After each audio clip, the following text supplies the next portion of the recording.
Motion Eno. Here. Ashley Morrow. Here. Rebecca Hurt. Here. Alan Cohen. Here. Kathleen Shanahan. Here. Veronica Feldman. Here. Sue Carlton. Here. Allison Hewitt. Thank you. I'd like to say a motion to approve the prior meeting from. Public comment. Sorry. Oh, sorry. Public comment. Anybody have a public comment? Yes. Let's go first. Nope. All right. Being nobody, There.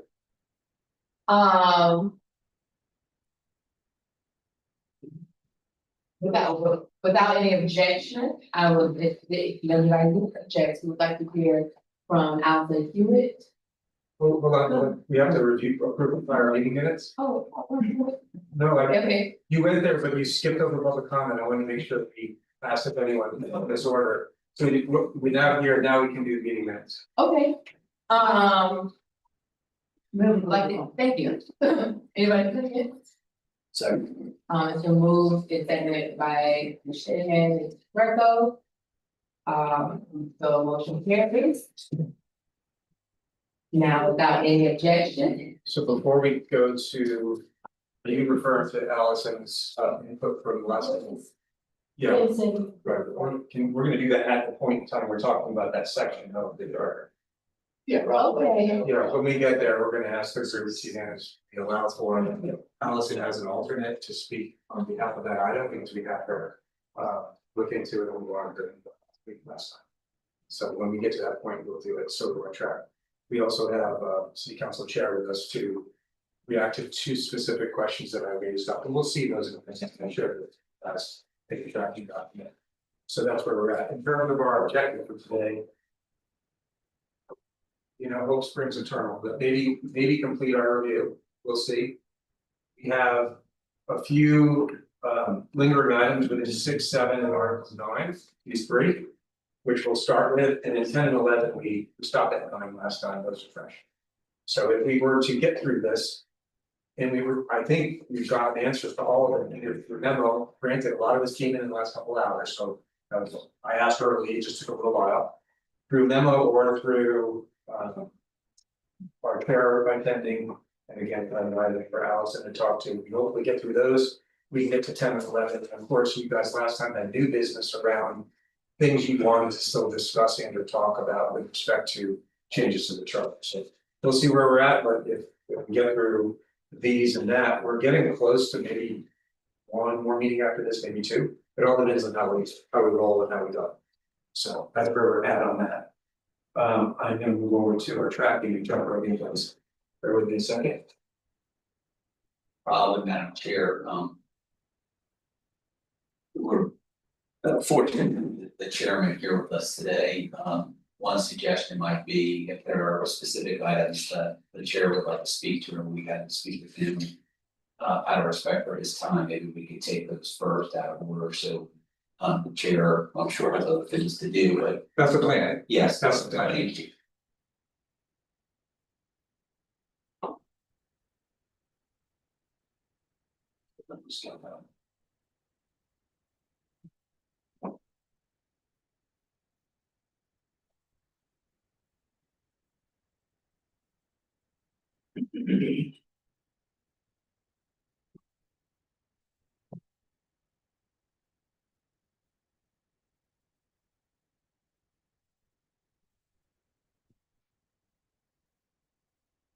Back to that, in the bonus section.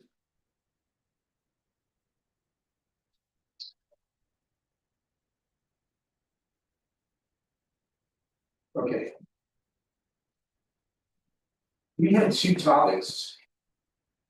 Last time, hopefully you can see this one, so this, everyone, that time we just at work it, so that's okay. We had two items, and those two items that were around questions that were asked by council. And I did receive from the city CFO from Dennis. Information related to the same, but I wanted both. Rebecca and probably work with both parties to kind of chime in on this so that you guys got a better understanding of where we were with the issue and what we might do. The first had to do with asking whether or not council should be required to have a separate standalone vote on the issuance of debt. And our request. I went through Sam initially, but good to have the chair here, was to ask more about why the question was asked and the problem it aims to fix. I'll hit the second one, then I'll have you come up. Again, Dennis sent an explanation for his side, but it was only about 2 hours ago. So we might have to look at that together. I acknowledge that. It came just the last minute. Similarly, we revisited the concept of the council's ability to engage in the budgeting process mid-year to allow for amendments to occur. Those questions are asked to both and again, received something from Dennis, but we wanted specifically ask if the more about have these requests been rejected and a little bit more about the issues behind it. I think our city council chair talked about it generally, but we wanted to zero in. So without further ado, if I could invite you, I would do maybe start with the first item around more context for this particular question being asked and any kind of issues that come up that you were trying to get at. So focus on policy, which one was the first one? So the first one was the question, should council be required to have a standalone separate vote on debt issuance? And we want to know a little bit more like what was the issue behind that, what was going on at the cost so much. Okay, very good. I think part of the issue is that I don't know how much people have paid attention to council. But there has been a lot of dissent and disagreement between the council and the administration over some past projects, specifically HANA is a good example of that, or even Barrows is a good example of that. So HANA, and I wasn't here for the initial HANA discussion, you know, all that was happening and went on for sort of council. But what you heard, and you hear from other council persons is, you know, this balloon, this went up, this did that. And when you look back at what's happening, when I first came off, like the first year and a half, I was confused, like what, who's telling the truth, who's not telling the truth, what's going on here, how did this get to look, how did we get to where we are? What's HANA? I'm Oh, sorry. okay, Hannah City Center, it's the new city offices up on Hannah, where the building we built. It started off as a smaller project and cost escalations, it got expensive, well. Subsequent to that, I've been involved in a couple of these things as well, where what happens is. And it's. How these projects come to fruition and get through the process is somewhat a little bit nuanced. But there's no real clear definitive vote. Let's say I want to build a building here from the city, or the city wants to build a building. There's no really clear cut decide a point of decision from council that yes, if you want to build that building is going to be, we're going to use debt to pay for that building. What happens is it in the documents? Yes. Is it just a line, like you go through, you know, multi-page document, you get down to one little line that says, you know, it'll be financed by debt, you know, that's it, of you know, multiple, you know, product. Or there's, once you approve a capital improvement project and it says it's a vision of debt, anyway, it's not a really clear thing.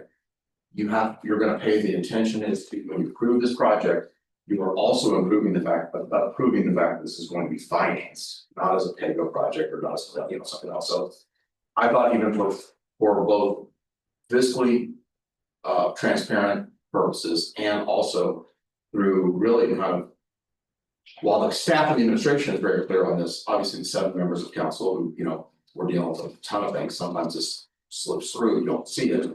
I thought it would be much clearer if we were presented a project and said, this is the project, this is how much it's gonna cost.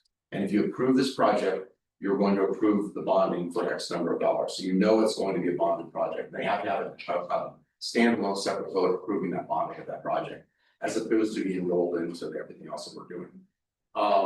Barrows, as actually a personal example for myself, obviously I like the concept of the park. I thought the park was a great concept, it was a great park, it was a great idea.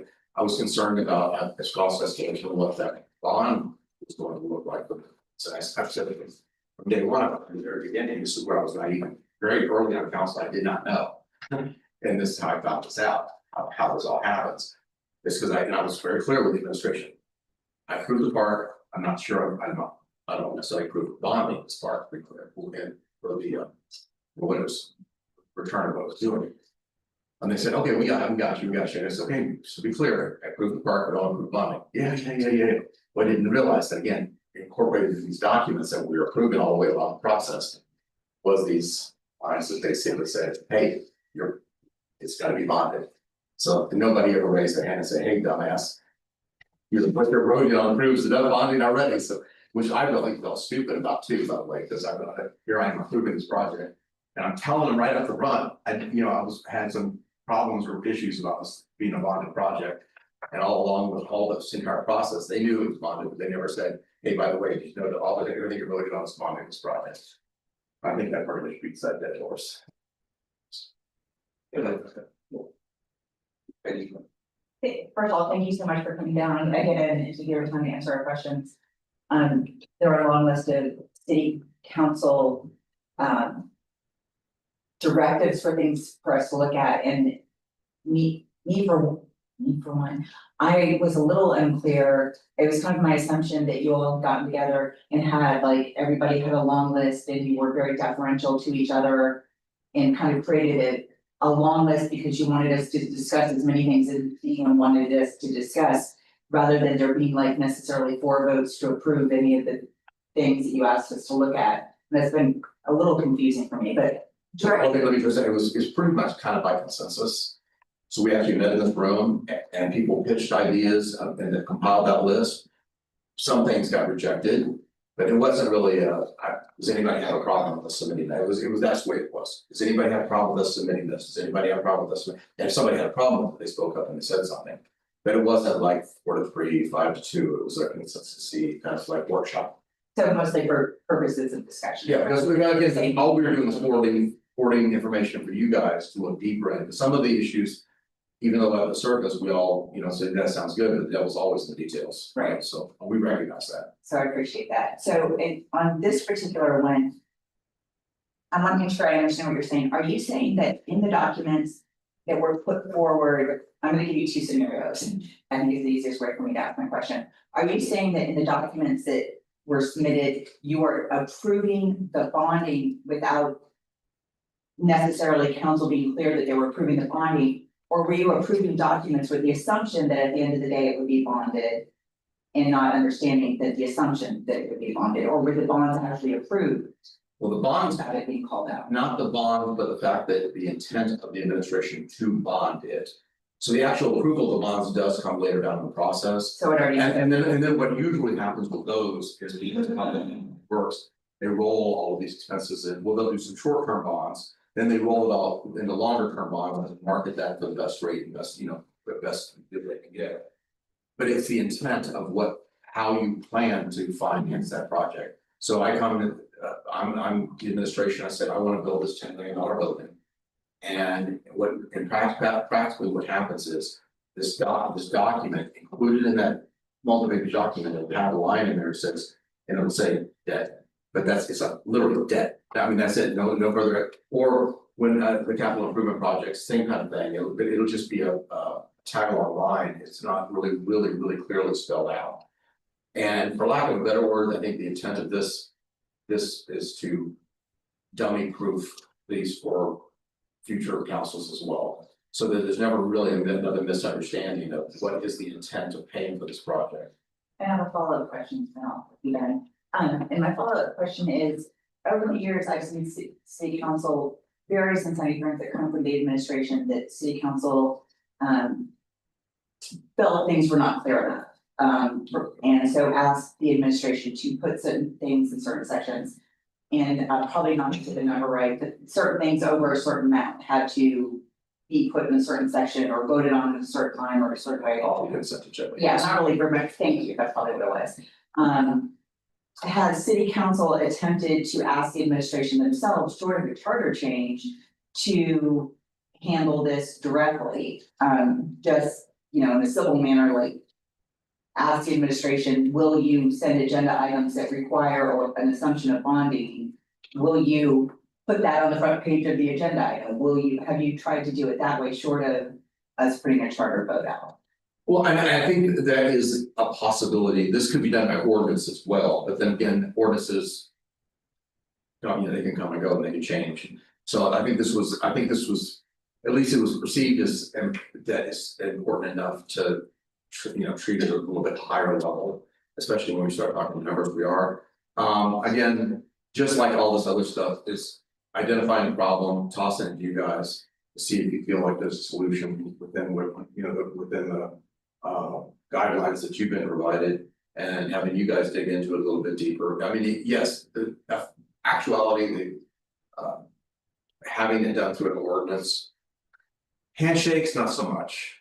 It just, when you're dealing with it, you have to have a clear understanding between two parties. In black and white, what the rules of the game are. Otherwise you get into okey-dokey world. And what's all of a sudden what's good today might not be good 3 or 4 months from now. What you just did then, but if it's not black and white, it doesn't matter. Everybody has to really have, things have to be spelled out. What the rules of the road are. What are our obligations? What are the responsibilities? Because there's 8 different personalities, 8 different people subject to the electoral process. Just because you have the 8 personalities you have today, doesn't necessarily mean you're gonna have the same 8 personalities next March, but the procedure should be the same. It shouldn't matter which butts are sitting in those seats. How we actually react and how we act within our governing body should be defined. Yes, ma'am. I have a question.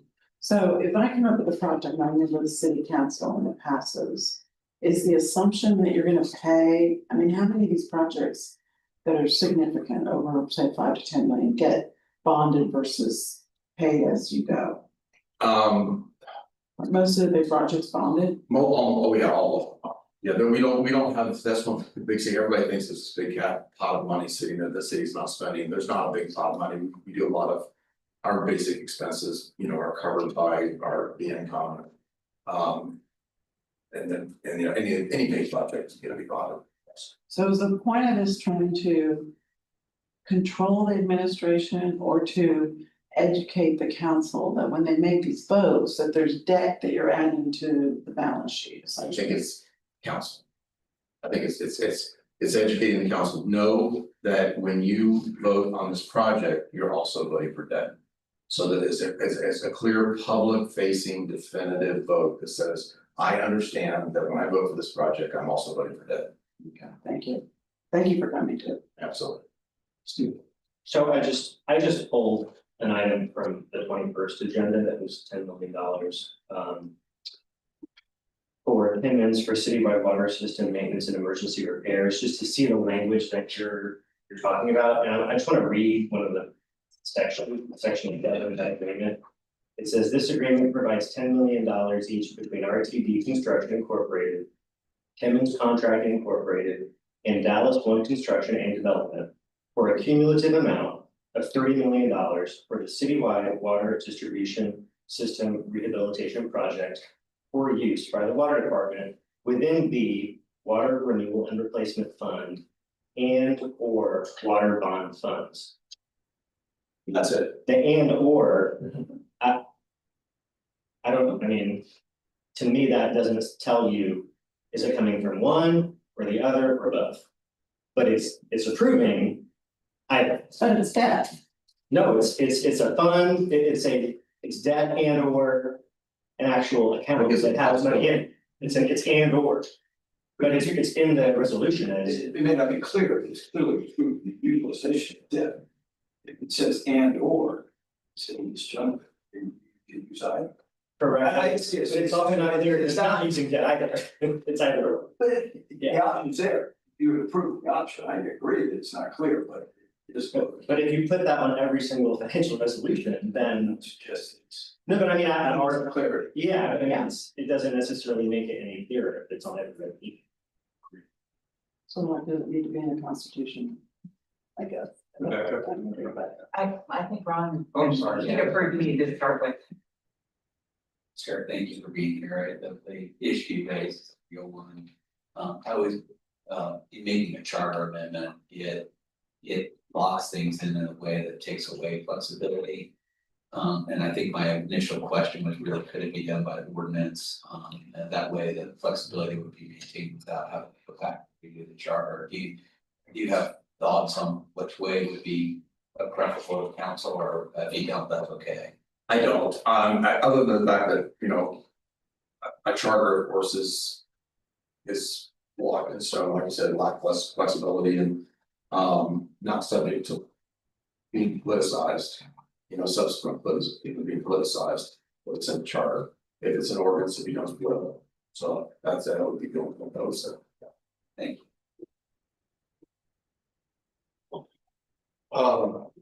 You said that you were getting ready to talk about some sort of a standalone vote on debt, you said that comes later.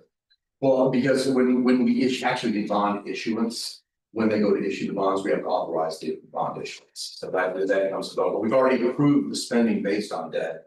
But the actual issuances of the bond come later, and generally they're rolled into multiple. We have short-term debt we've issued, and then they roll those short-term debt into longer-term debt, and you may have 10, 15 things that you roll into one big debt that they take to New York and they market it to the bond market. But that debt bond package, We don't know that. you know, voted on. Well, but then the consequences of that are, you don't vote on anything, you've already approved the debt, okay, what even.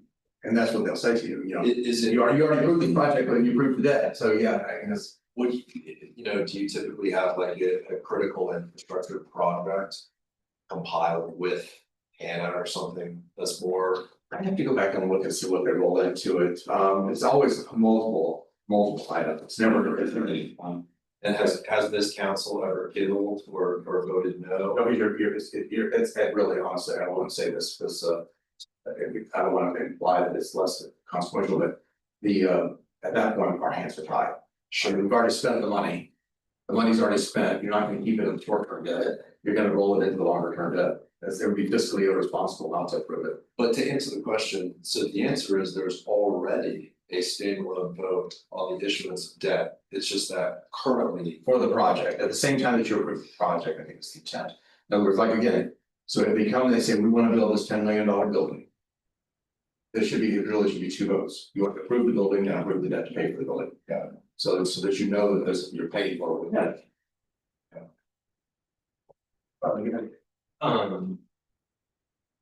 Refresh my memories, there are already some threshold whereby a project is a certain dollar amount that it automatically gets pulled from consent and requires discussion. 5 million, I think, is what. And is that for all projects in the city, or is it CRA and study? I should be everything, I check the CRA, never the CRA chair, so I don't know, so easily it's 5, is that right? Sam, is that right? 5 million, vote for consent, 3. So you're like 3, okay, because it wasn't over long, we had actually extended, it was less, Allison knows better than I do, sorry. Give the answer. 3, okay. 3, 5, just monopoly money. As a follow-up, so in the example that Stephen read about the water project, there was already companies that were prepared to do service. So by the time that an item comes to you, such as the one that you read, are there already kind of contract in place, negotiations have occurred, and they're just waiting for your stamp to say, yes, let's pull the trigger on the funding and do it, or where is the I wish it was, process when it comes to you? I wish it was that easy. Generally, the point of no return is when they come with the final contract with gross maximum price per project. That's the point of no return. But you have incremental approvals prior to that moment. But it's not until the contractor comes back to council with the gross maximum price that we can say up or down. Now, at that point, though, the problem is usually we spend a lot of money to get to that point. So it's a harder vote to kill something when it gets to that point. A good example of that is the South York flood from talking about right now. We've done a lot of work behind the scenes, it's got approval, but they haven't given us the gross maximum price yet. So when we get it, when that gross maximum price comes out, see what it looks like. And it's real what's happening right now, as we're speaking.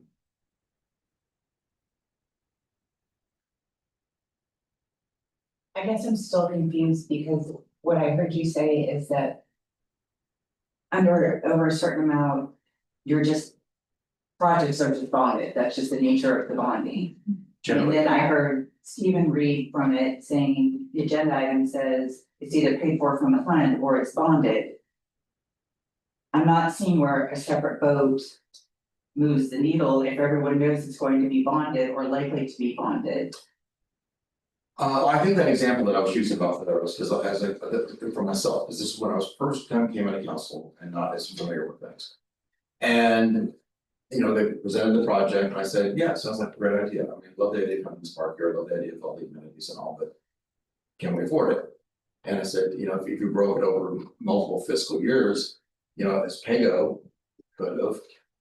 But I said, I'll support the project and I'll support the bonding. Well, again, this is shame on me, because it's me being a dumb butt. That line was probably in that initial contract, not knowing it, or even though I was telling verbally, I support the project, but I don't support the bonding.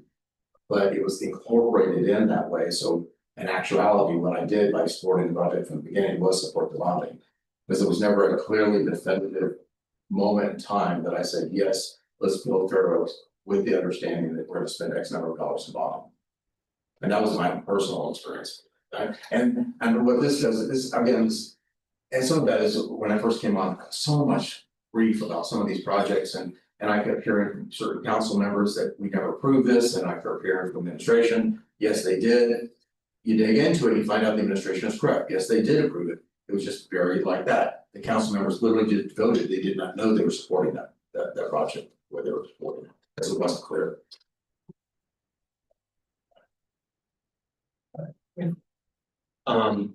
So as a follow-up, using Stephen's example.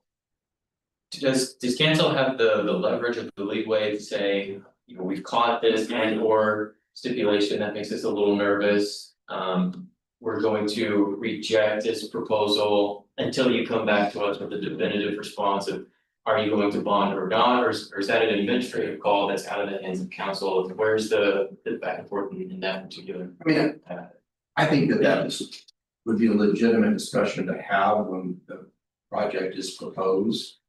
Do we have the authority to make that decision? No. Do we ask the questions? Yes. We don't have the authority to, that's outside of our sandbox of making that decision. That's an administrative function.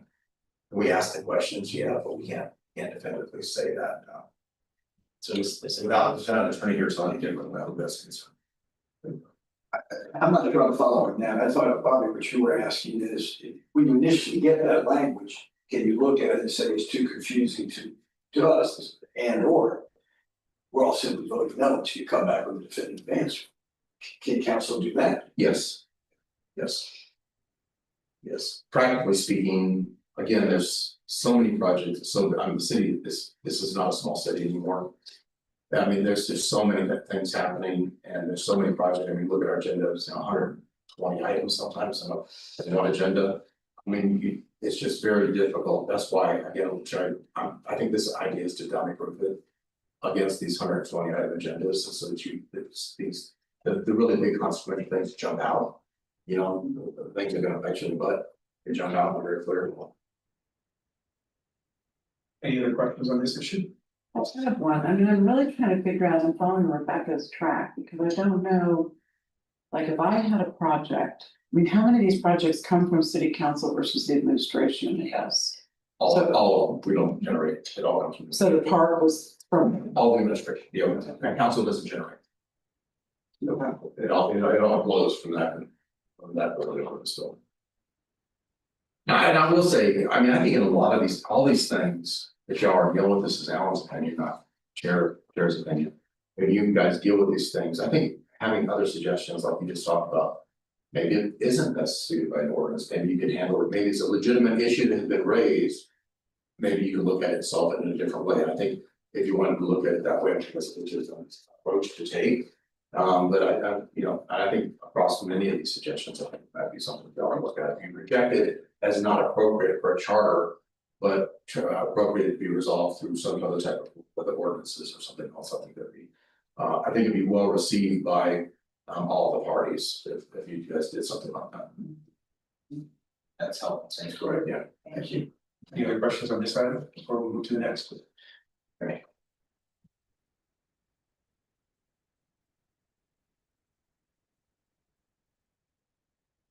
This is a good one. When you were here last time, you spoke to the group about the concept of the council not having the authority to initiate the process by which mid-year budget amendments, were allowed for things that you thought were worthy.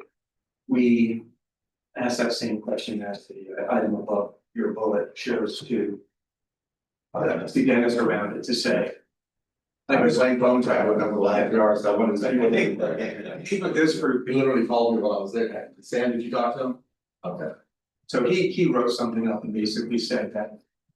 That it's true, you can't make the administration initiate, but that they've never denied a request. And he said there were two for the prior fiscal year, I won't put words in his mouth, I'm just summarizing. As a point for you to launch into this again, because I think the group is trying to understand.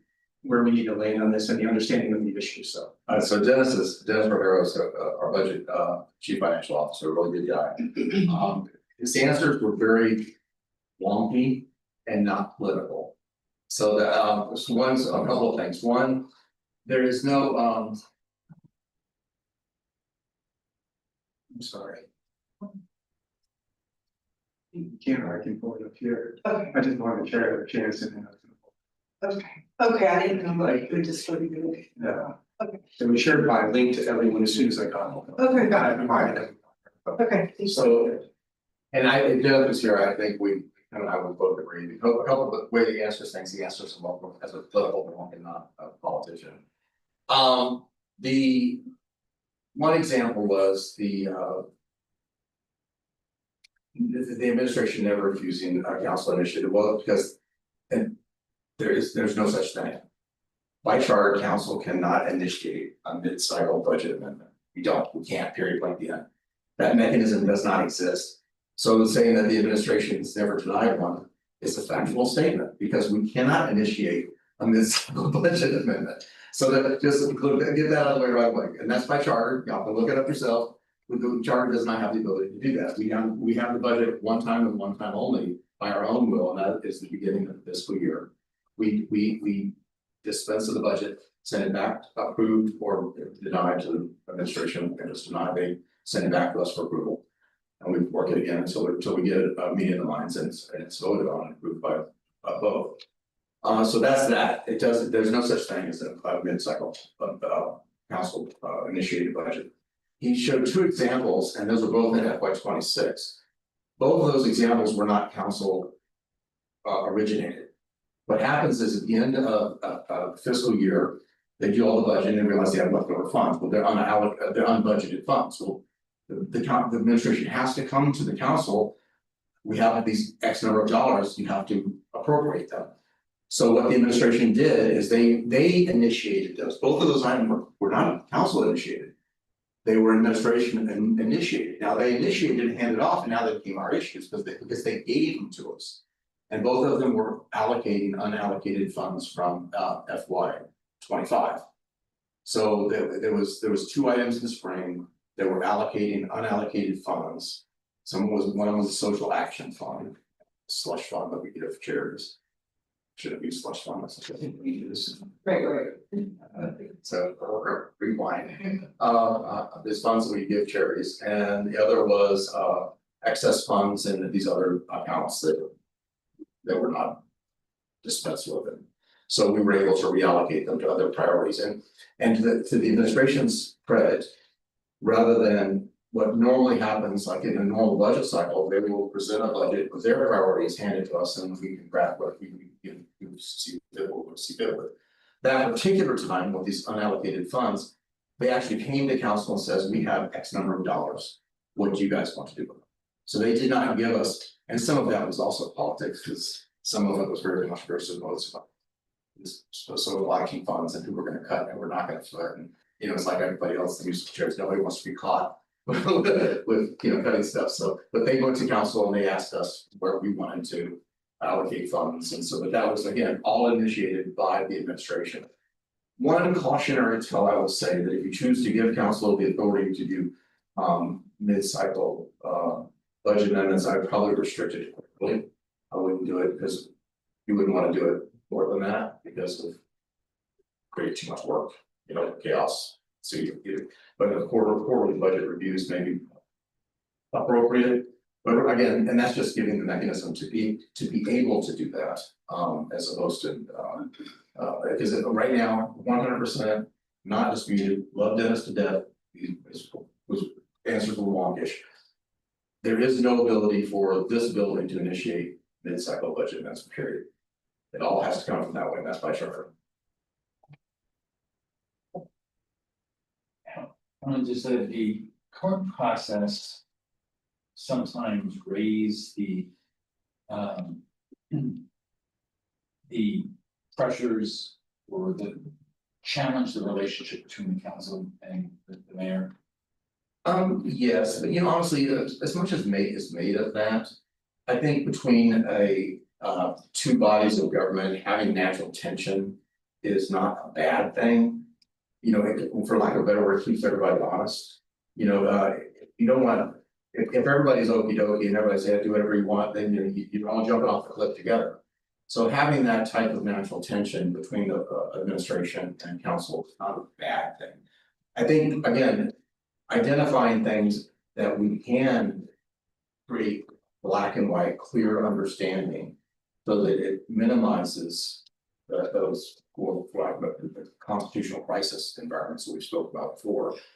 As long as we can minimize those issues, as long as we have a process to resolve the conflict, I think we're fine. Having conflict is not bad. I mean, sometimes, and people politicize that too, all damn the mayor or damn the council, I hear it both, I'm firing back and forth, but there's some truth to some of it, some of it's just politics, just who we are in the world. Alan, whether it's you or Stephen, Rebecca, you assume that we all agree that we would want to support the concept of the city council having ability to initiate a budget amendment, whether in court or whatever it may be. Walk me through what happens next. Let's assume that happens. To initiate, then it goes to the administration. What is the process? I think that's exactly what would happen, is that the council would have to make a proposal. Let's say there was something came out that became a higher budget priority than they didn't get initial thought, natural disasters or something. And let's say council was in a position to see things differently, or than maybe the mayor has seen things based on certain elements. We would initiate that cycle, go to the mayor can accept or veto it, and then we have to come back, same kind of process, just in reverse. I feel weird about it, so whatever call it, No, you guys are just one at a time, so. I don't wanna do this out of order, but I think I'm looking at something that has no title, but it was recently uploaded, so I'm assuming this is Dennis's It's a Word document, Word it's document. linked off of here. Yeah, and I don't wanna go, I haven't seen it either, but I'm reading it and I feel like words. Like we're doing words. He's saying something, you're saying something, and I think I understand what both you're saying. You're saying very clearly, and it is in the charter, and I think we've had this discussion. City council doesn't have the ability to initiate charter amendments. And if they did, what I just heard you say is then they'd go to the mayor and the mayor would Approve or deny. approve or deny. And what I'm reading from Dennis is, although city council can and does request budget amendments at any time. During, it typically occurs, so So we don't have a mechanism to request, so that doesn't work. The difference, I think, Rebecca, the difference is that if the city council just asks the administration. a request, If they have the authority to do it, they could override it through, they could override a veto. okay, I mean, that would be. is that the, legal is that the side. point? Well, and also again, this is one of the things, and then I stand with this, and I think the mayor agrees too, everybody should play it, if she said it, I say it, we all need to stay in our same boxes. So we have clearly definitive rules that we're supposed to abide by, right? By the charter, this is the way we're supposed to play this game of government. And where we always get in trouble is when one body tries to interfere or inject themselves into the other body's rules. Well, if I am trying to, right now, the way the rules are set, if I'm trying to inject myself into this budget process, I only get one bite of that apple, and that's the beginning of the fiscal year. After that, I don't have this is not my sandbox. So even if I try to inject myself in that, I would be guilty exactly what we get accused of. Stay out of my sandbox, this is my sandbox. So what, if I'm understanding correctly, and I'd like to state this and not think to beat the dead horse, I'll do it quickly. City council can request a budget amendment, which is not the same as initiating it, because if they initiated it and the mayor rejects it, then it can override it. In which case, then the mayor is forced to find money which are not part of her priorities, whereas if you request it, ask, then she can reject it and not have to then diminish what her priority, her makes it personalized, they have for their priorities. I think that's a fairly accurate assessment. Okay, I'm trying to bottom No, line. I think that's a fairly, I don't want to smash, I'm trying to like really dial down. but again, accept the fact. We can't ask, there's no mechanism, again, we're not family. You know, we're not friends, we're not relatives, we're working bodies of government. My rules state, this is what my rules are. My rules are, the city council gets a budget one time only. The administration has the rule of 300 and whatever days of the year after we approve that budget belongs to them. I mean, so it's there, so there is no rule, there's no mechanism to ask for a mid-cycle budget amendment. So I'm not trying to be argumentative. Dennis is saying that city council can and does request budget amendments. That's, I'd have to have him here, because I think they'll have to be corrected. And it typically occurs, I mean, he's got a time frame. And he's saying it happened. Yeah, no, the two examples he used were actually administration initiated. Again, and to their credit, what they did is they initiated that. They said, council, we have these leftover funds. How would you like to spend it? But it came from the administration to council. And they didn't have to do that. What the administration could have done is says, we have these leftover funds, and they should have submitted a budget. For us to approve, just like every other, if you look at every single agenda. All of those budget, I mean, every agenda is filled with budget amendments. I mean, every single agenda is filled with budget. Right. They're all initiated by the administration. I think both sides agree to that. Yeah. I think. I feel like Dennis, we were talking about the last meeting where Dennis said that there was like a 180 or 200 something amendments that had been done. So those are normal? That's normal. That's normal. That's the daily operate, that is just the operation of the city. Right, but that's not us requesting, that's not you guys requesting, that's just moving things. No, that's the administration, because they're the accountants, they got the dozens of people over there moving money. I mean, it's a $2 billion budget. But y'all didn't initiate it. No, not one item. Or act. Because, and if we did it, again, it would violate the current charter. We're not allowed to initiate budget amendments, period. Okay. What government entity does a rolling budget all year long? Every government I've ever worked with, states, counties. They pass a budget, there's a process, and the budget gets executed, and there might be some unallocated funds at the end of the cycle. Right. And you go back and either roll them over, or but having 4 times a year where the budget can be adjusted, moderated, changed, seems to me abnormal to the construct of what an annual budget process is. I could be wrong. Except that right now, 365 days a year, we have the ability to adjust the budget. It just originates in one building, not the other. Well, you pass a budget that gets the funds get allocated by department, by project, by issue, so. What flexibility do they have if all the money's already allocated to then make, I mean, they're executing against the budget, right? Correct, but again, their budgets can be changed all year long, just not by us. No, but their budget is the budget that you approved, I mean. Okay, but so let's say I manufacture, or I'm in a widget company or widget department for the city. And I'm given $100 for my annual budget. The city council can't touch that, but if the mayor decides to initiate a budget amendment for that department, she can. So it's subject to changes, the budget should be changed, and as we said, on every freaking agenda we get, we have budget amendments. But then you can comment on those, right? I mean, you can, so the widget guy comes back using your example, or does. I mean, 120, I only spent 80. Right. That comes back to you. At the end of the year. Only at the end of the year. I know, but I just don't know, I'm sitting here as somebody who Well, it was at the state and we had 18 departments and they had a budget that the legislature approved. government line items, and then that they run their agencies or their departments, so having people come in and go this way all year long would be, I think, very unconstructive to productive government getting projects done. I don't disagree with you on points, I'm just highlighting what the issues are. I don't disagree, that's why I said I wouldn't do it more than 4 times a year, I wouldn't have unlimited amounts of, I could just see a council weaponizing it, having budget amendments every week. But so the council, let me ask one other question, I'm sorry.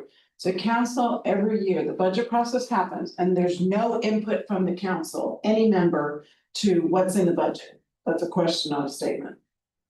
How, if you're the council elected for a region within Tampa, and you have priorities that you wanna see done in your region, how do you get that into the budget?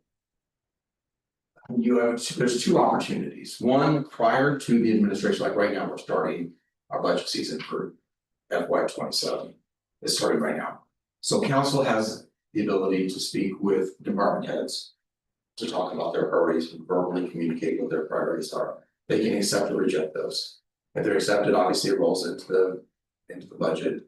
And then how well you're liked by the administration, what makes it into, typical politics, what makes it in and what doesn't.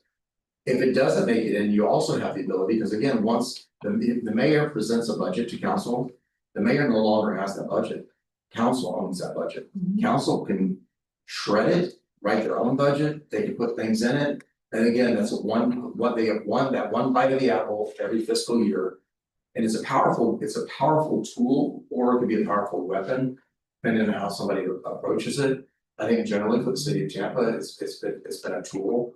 Nobody really has truly in the past that I know of has weaponized it, but it has the potential, we have the potential to have it, like we see in Washington, government shutdowns, I mean, it could happen.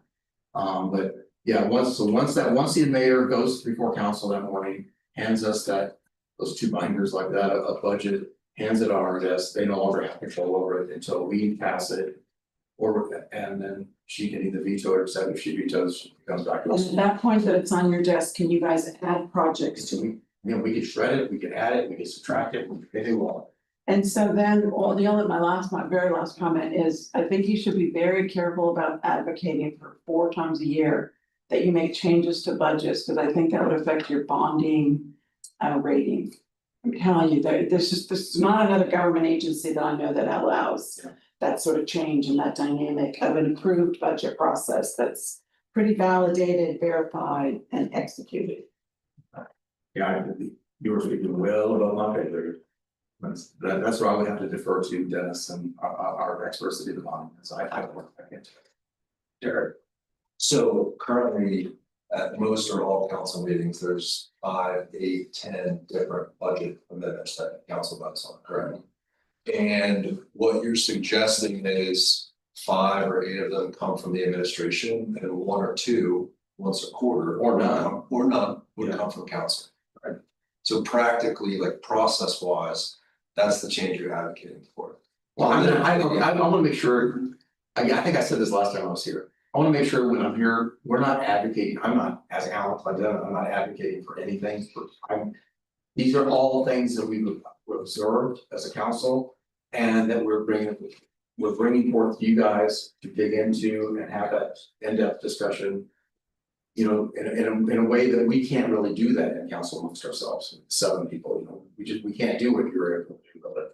So we've identified issues for you guys to look into, look at the issues, dig into them, accept them, reject them, modify them, incorporate them, make other suggestions. I think that's totally within y'all's ability to do. I mean, and as Kathleen, I think that's a good question to ask. Hey, if the council had the same ability for mid-year budget cycles that the administration has, because they have unlimited. If the council had, would that affect our bond rate? I don't know. I think that's a good question for you guys to ask, because I don't know. We've had a lot of discussions here about if there was some kind of an unanticipated crisis that needed to be investigated. The council has authority, procedures to be able to investigate, but not Not the money to do it. And does this get Yes. that? Yes. So this would be a way for us to, and I think there is responsibility, the council has to find where the money's coming from. They just can't willy-nilly reallocate, but yeah, for that, that is a good example of not, an issue that would not be foreseen in October when we pass the budget. That would arise that we have to have the ability to allocate money for. Or let's, here's another one, I'm sorry, this is a real time thing, Mr. President. When we have somebody's out on FMLA or something, we have our temporary help. We don't necessarily budget for that, because it's only seven, and we don't have a huge department that we can amortize and anticipate those things, it's so few people. And all of a sudden, I'm hiring temporary help and basically doubling the salary, we're having to take it out of our hide of hiring temporary help. So that's another thing, we don't budget to backfill somebody every single budget cycle, because it just doesn't happen, because it don't happen ever infrequently, but we do have those needs. I will say that being said, this is not about identifying the problem we've had with this administration, because I've worked very closely with the administration, they've been very good about that. But if they didn't, let's say we had an adversarial person who wasn't working well, it could be, but so, because again, it goes back to the black and white. But I mean, just in my term as city council chair, I've had a decent relationship with the mayor, and we've been able to win Dennis and John Bennett and all those people I work really well with. I've been able to pick up the phone and say, I got this problem, and they work with me, they get it done. But if they didn't have to, I think that's the key, get back to. Anything else? You have any other outstanding questions? You have a question? Yeah, I'm on a different track, it's okay, to switch gears a little bit, we've exhausted that other topic. Beat that dead horse. So we're gonna be discussing voting election procedures today. And I was doing some research and went back and watched a discussion from 23 and 24, 2023 and 2024. About the dates of when elections occur on your cycles with state and national elections. And since you're here, and you have such a strong opinion, and we're gonna discuss it today. I personally think I have a different opinion than you here, so I wanna hear your comment. Yes, well. Again, not as my position on council, but as my position in politics, I mean, I reckon official of the party. And political party, and also being involved electoral politics my entire life, I will tell you that. There is lots of advantages of being standalone. One, for your candidates and how you recruit people. For anybody that is ever considering running for office for the city of Tampa. When you're at a spring cycle, well, the weather's much better than knocking doors. But that's most of the fall election. But the problem is you're competing with everybody else. So let's say you're running for mayor. Competing for airtime, especially in a presidential election or even a gubernatorial time. You're paying premium rates because they're gobbling up all the airtime. You're not gonna get TV commercials. You're gonna pay a lot more for TV commercials. Your mail houses, you're not gonna get discounts. You're gonna pay a lot more for your mail. You're gonna pay, and trying to recruit volunteers. Nobody's working for your campaign because they're all attracted by the sexy, the governor's race, the presidential race. So you're not gonna get your volunteers. The nice thing about being in the spring is you're standing alone. And you're really focused on city issues, because what will happen is you will become statewide and nationalized in your city elections. I mean, the last thing you want is when you're running for council or mayor, you ask about abortion. Or ask about, right to carry, or all these things are outside of the purview of the city business. When we stand alone, we're just talking about the city of Tampa. And I know people talk about the vote, well, we don't restrict people from going to the voting booth, right? People will, and there's good and bad. I'll tell you what, voters that show up for city elections, they are well-informed voters. They know what they decide they're gonna go, they are well-informed voters. When you go, if you're on a gubernatorial or presidential, you know what's gonna happen? They'll drop, they won't vote, or it'll be eeny, meeny, miny, mo. They won't have any idea who they're voting for the city. That's my 2-second take. Yeah. Well stated. Yeah. Anything else? Marlon? And by the way, nobody has to apologize. I mean, this is, as I call my friends and say, blank my life after a city council meeting, and they go, hey, you asked for it. And that's true. I mean, I did, I asked for it. So I'm here, it's like, I asked for it. So it's, you don't have to apologize for asking questions. Don't apologize for me being here. I don't mind it at all. I appreciate the opportunity to at least speak and yeah. Very helpful. Great, thank you. Thank you. Bye, guys, thank you. Yeah. Thank you, there's maybe a channel 10 for everyone. Thank you very much. Always good to see you. Thank you. Bye. See you Thursday. Yeah. See you. Sorry.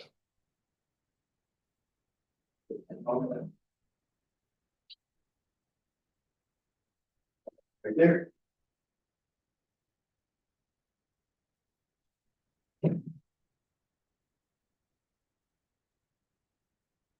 Right, Rob, we got 2 hours for the sounds.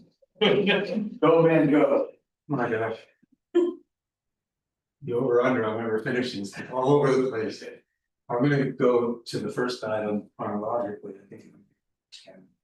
And then we're gonna get back to where we were, this is what we just heard. Compare that to what our thoughts on what Dennis provided, and decide as a group whether we want to go with that. Plus some other issues, and eventually we'll get everyone's consent, that Allison's input. She just sent a memo, a lot of that was last minute, so we can look at together. So, to get a little, I think this is the first. Hold on, I'm gonna lie, it's not the first, hold on. So. When we discussed 6.03. You remember. We pointed out that there had been a memorandum. In response to a council motion around the last charter changing the process by which. I think it's department heads were brought into the office, so it used to be. I hope I get this right, the mayor appointed, the council confirmed. So the mayor appointed, the council confirmed. And then in the last charter, it was a change. By which the mayor nominates and the council approves or rejects. And if you remember, and I'm gonna click on this in a minute, but thank you for passing this up. We asked for more information about the practical implications of the last charter change. Because I believe the mayor position wanted to go back to the prior. So everyone's looking at that now, am I correct? Thank you, for passing that up. Take a minute and look over and I could also click on it and bring it up here.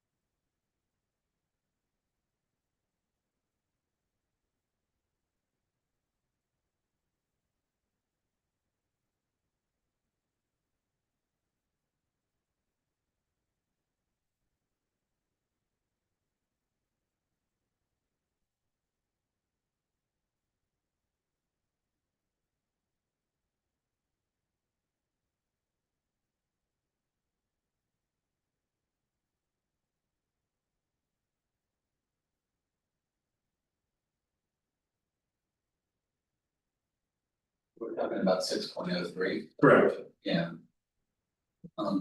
And story.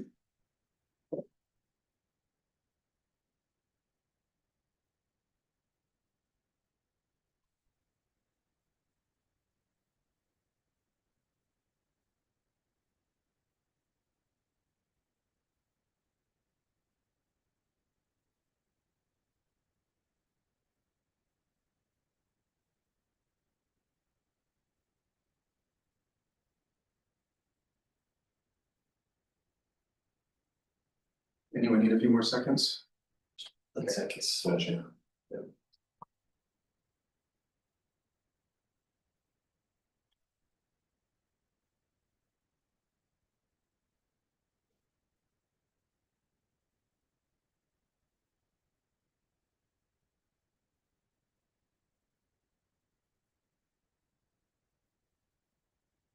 Rich?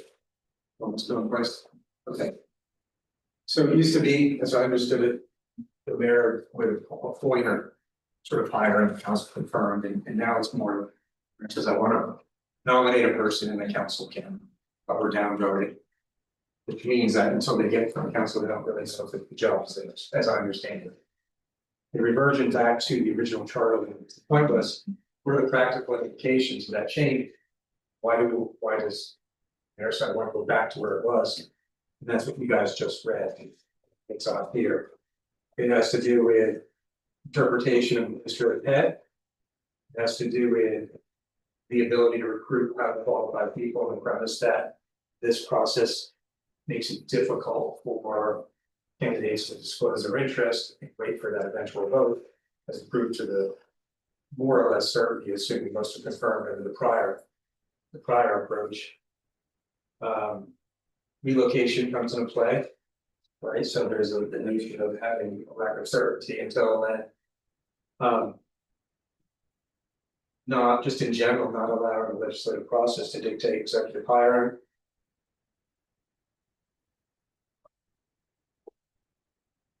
I think that summarizes it for the most part. I think you guys get this is going, okay, So I think when I saw the memo earlier today, I did have a chance to look at it a little bit, and I was thinking back to this issue, so.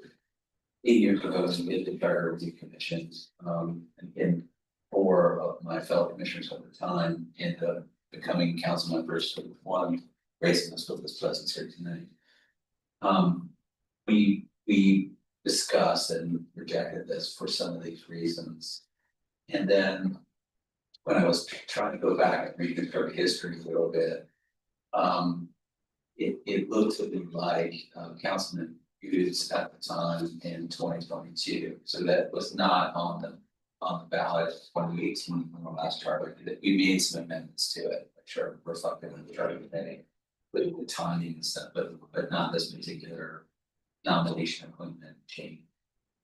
And then it looked to me like Councilman Hughes at the time, council had considered this and voted it down.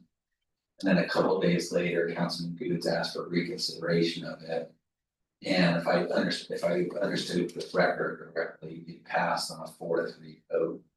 And it was right around the time that the then chief of police had some public incident where she was on a golf cart and said some things were inappropriate. And you know, it seemed to me that emotions were high on that issue at the time that happened. And so it seems to me that it was passed at the time without a lot of discussion and is worthy of revisiting. And the benchmark we've been holding for ourselves is why make the change, right? And the mayor's articulated a couple of reasons why make the change. So I think it's worthy of us discussing and considering reverting back to the 2018 version of it. Other comments, Bobby?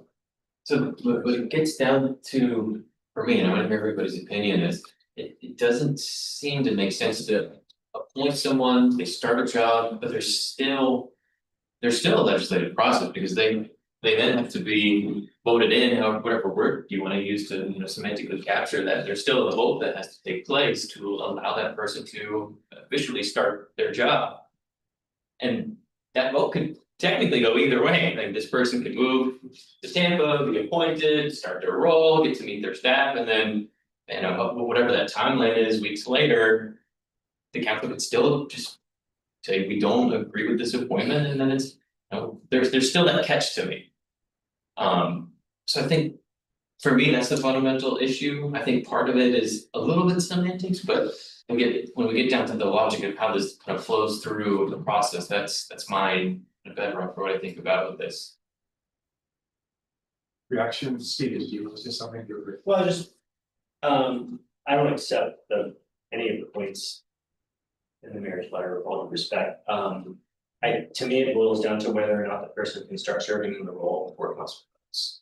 And if they can start serving in the role, it means they have to make a decision about resigning from their current job, moving, investing, and in potentially uprooting their family, switching schools before council's vote.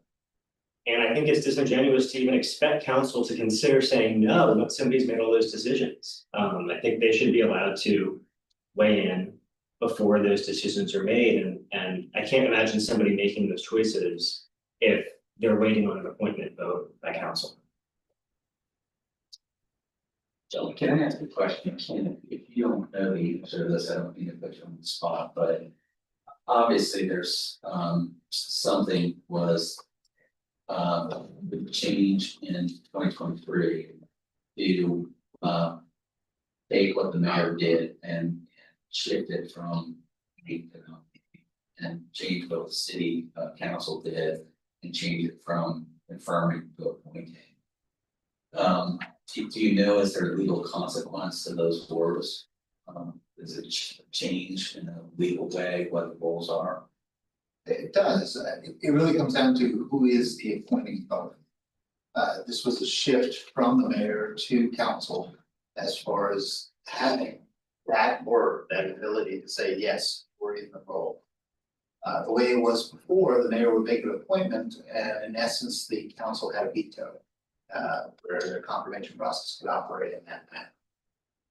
The timing of which was subject to scheduling, you know. So I think that's the difference here from a legal standpoint as to who has the appointment power. Yeah, it's very helpful, and it just seems to me that, you know, in a CEO board kind of analogous context. Or, you know, Senate presidential context, it's really the purview of the chief executive to appoint the staff below them, with some confirmation process for those people who are at, you know, a critical level. Before you go, Bill, Rebecca, did you want to say something? I'd rather hear his question. Okay, so it's kind of a question. As I understand it, under the present scenario, we got, you know, mayor nominates, and then by a 4-7 vote, the council could disapprove the recommendation. Right, 4-7. Could disapprove. They could, Reject it, not. by 4 votes, they could choose not to. There's a number of other areas here where it takes a super majority sort of things, right? 5 or 7. You know, Ron, I was just, you know, thinking if there's not a complete change to this as you're walking through it, maybe you're hiding the rejection number at 5 and 7, because I do understand as the chief executive, you're nominating people you vetted out, I assume you believe to be good people. I'm not so caught up in the semantics. I hear what Stephen and Bobby, what you're both saying. In both scenarios, God, who would make the move, you know, quit your job until you went to the city council that said, I'm in, I would. I agree, but maybe that stands 5-7, I'm just throwing that out there. I don't feel strong about that, I think the law is. If anyone else has something, I have a couple comments, so I can leave if anyone has questions that may change my comments. I just had a quick question. So these changes were made at the last charter review, right? And they were approved by the voters? Is that what? That's a charter review, no. To be fair, there was a series of changes made in 2018, not the appointment nomination change. That was discussed and not made. And then in 2023, there was no charter review commission that year. Actually, it went on the ballot in 23, but it was passed in 22 by the city council. City council by a vote of 4-3 agreed to put this on the ballot, if I understood correctly. Okay. And I have I don't know if we have, but I have the exact changes that were made. Does everybody have a copy of that? Like the 2023, what went on the ballot? Should we, I don't have it. if you go to meeting code, do the strikeout language. Yeah, the substance of it, I don't know. If we- Robert, sorry for interrupting, that's in the memo that I've sent you. It's out with it, right? Yeah, it should be Right. in yours first. We had that prior and it's to the game, Yeah. Correct. so we do. I'm logged out, Okay, do we want me to display that? I think it would be helpful. Just- Bear with me, I can display that.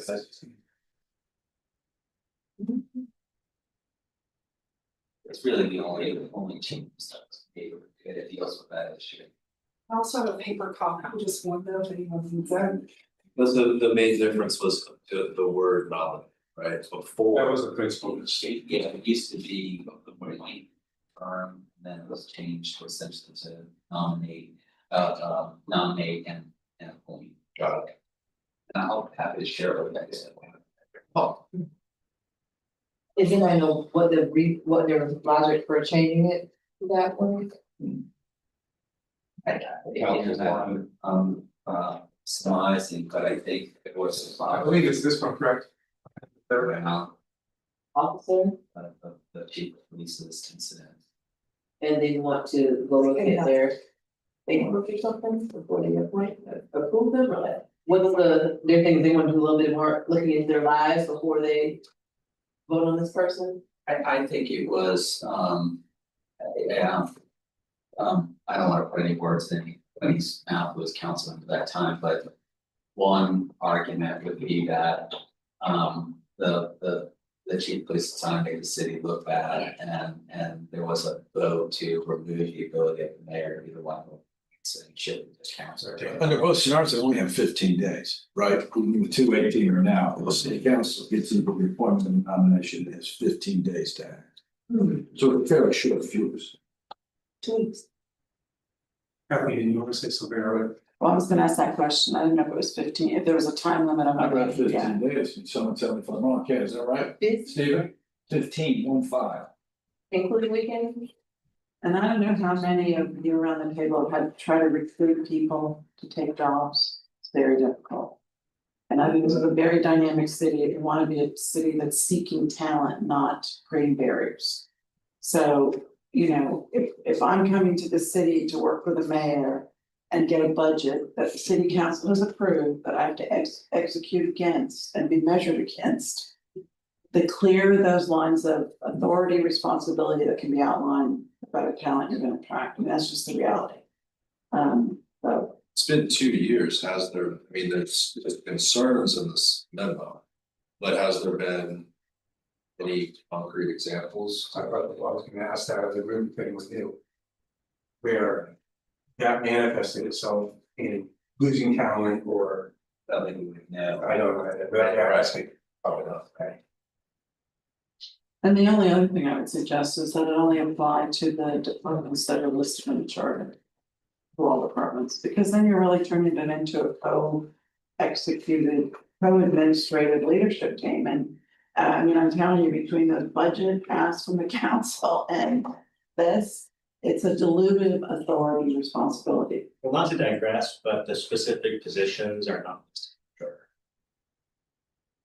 There are departments in the charter. The specific positions that are confirmed are not listed in the chart. That's part of this process, you mean?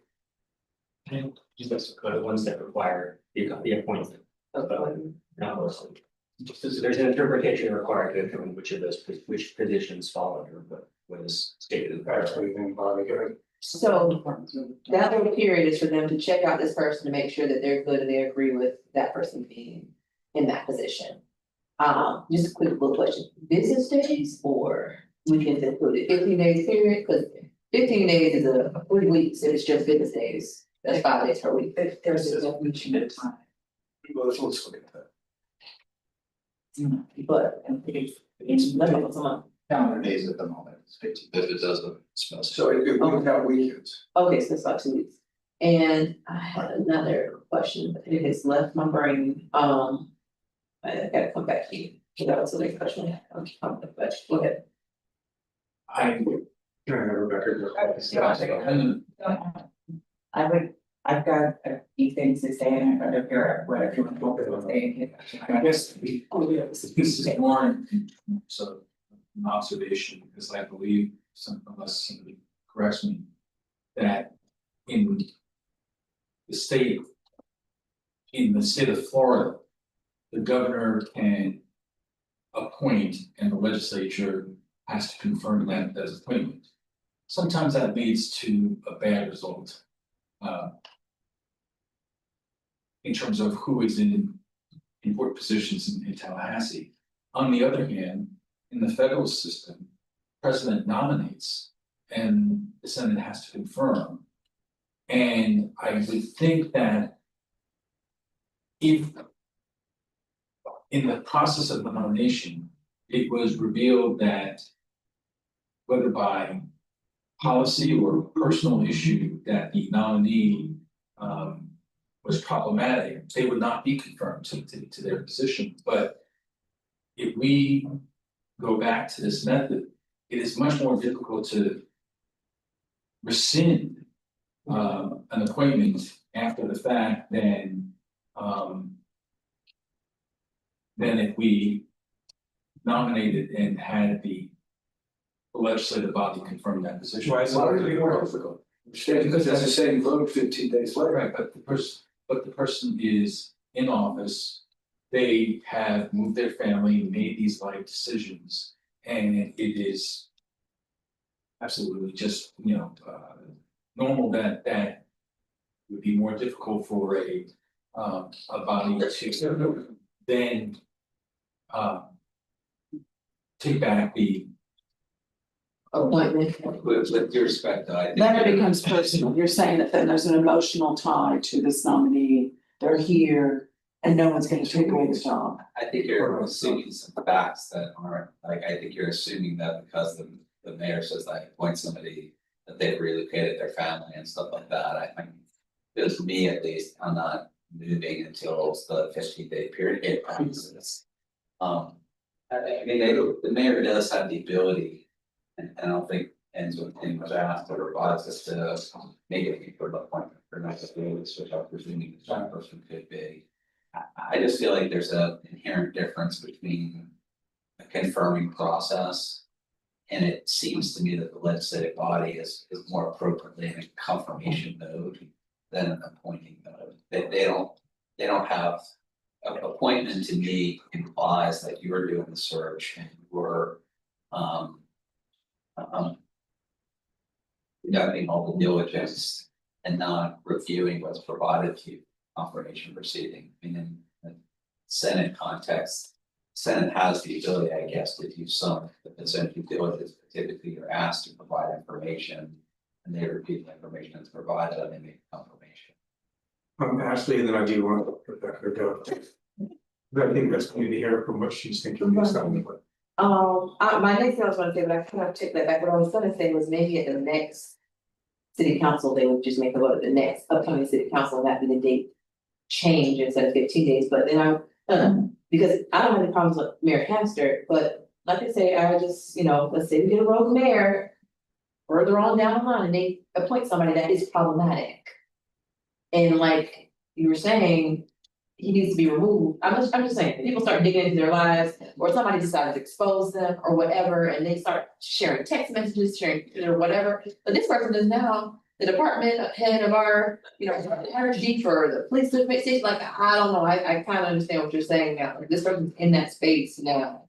And they were appointed by somebody that is problematic. But I know some people say, well, they wouldn't be voting in that position, y'all, who? They're not in that position until they're confirmed. You're not in the position until the city council takes out. Right, so they can deny.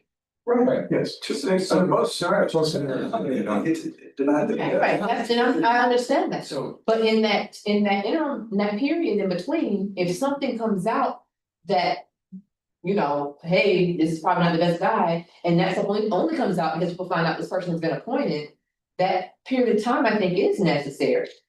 No one suggested the change. Oh, okay. It's very important. The only question is, I think, the only question, and I mean, there's a lot of questions people can raise, so I'm not. The question that I've raised is, whether the mayor nominates or appoints and whether the city council appoints or confirms. My suggestion was that we go back to the mayor appoints the person and the city council confirms them. And it would still give the city council absolute authority to confirm or deny the individual, in which case they would not take their position. Right, so I just wanted to. can we just set up Rebecca? I think Rebecca. So I've got a few points, so I'll go through them quickly. First of all, Bobby, what you said, like. Is so basic and makes so much sense, like. This is it semantics, are we gonna make a charter amendment that totally changes something based upon. Who appoints and who confirms, et cetera, it's gotta be important, right, to make that change. Garrett, what you said, like. I don't know how many times I've said it, maybe none at all, But it's super important to me that the people have spoken, and how disrespectful to be like, hey, you spoke, we think you're wrong, we're gonna go back, that really troubles me. So again, I think it has to be really important. Ron provided some really important background. That I wasn't aware of all the details. One was, this was discussed during the last charter review, and the charter review rejected it. It went to, you told me it went to, you said it went to city council, and city council rejected it. There was a motion to reconsider by one of the members based upon one particular incident that wasn't a small one, but the person had been appointed and I think confirmed at that point by the time that some of the things appeared in the paper and people were like, maybe this wasn't the best choice. And that led to a motion by city council and then it being put to the people, which I believe approved. I believe that the people have approved every charter amendment except for the ones back quite a while ago when they were trying to allow mayors to, it had to do with how long you can be in office. I think they've approved everything else. I could be wrong. Someone tell me. I'm not trying to provide misinformation. That's my memory. That being said, when you're trying to get people to be in local government, it is a big deal to take a different position.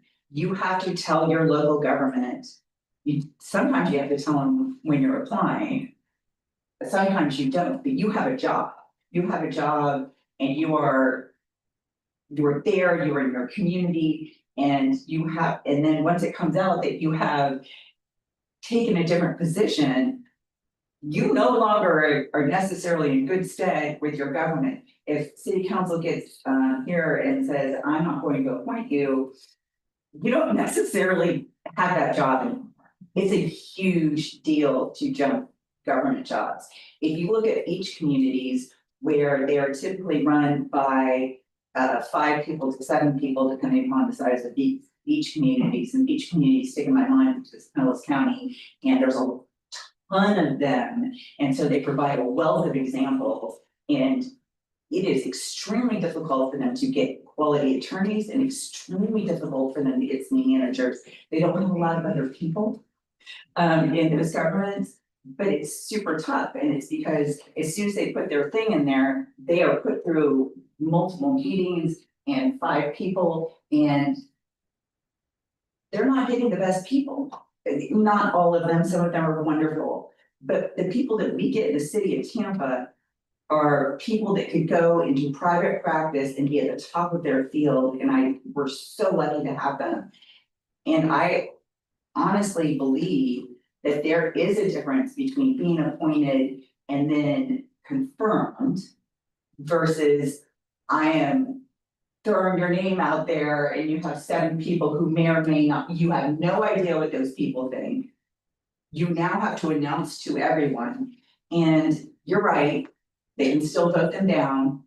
I don't have a specific example of when they have, but I certainly know people who have had, confirmations that are long and people delve in and bring up issues. But to continue to recruit the city of Tampa for the people that we have at the level, the people that come to speak to us, that we're like, wow, like that's impressive. Those people could be in private practice, and I think a lot of government people could be in private practice and they choose not to, but not everyone believes that.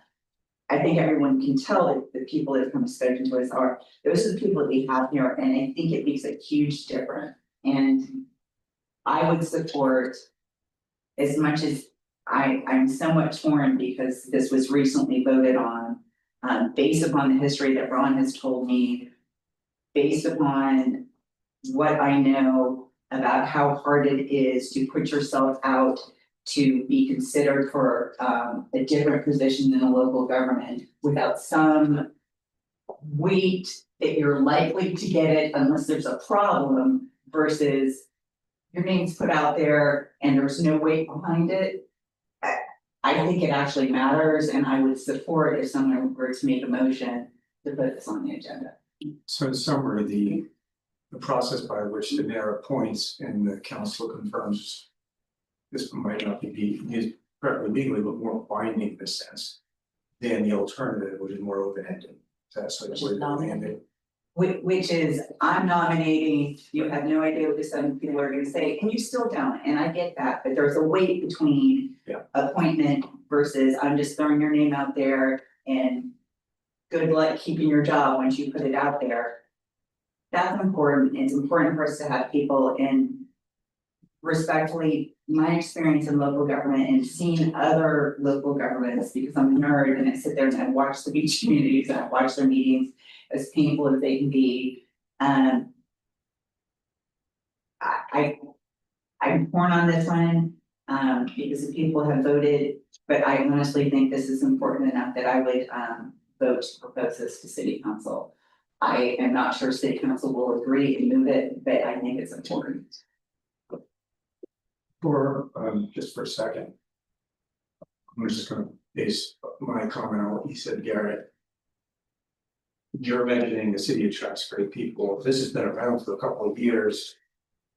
Do you want more information? I mean, we have. The memo goes through positions on things. But do we know if it's actually manifested itself in maybe what's seen a great candidate, political hit job, they don't get. I think it's golden. I think imagine if we all had the advantage of sending policies up to council. Having people vote on them and then looking 2 years in the future. We can kind of have that. This was adopted in 2023.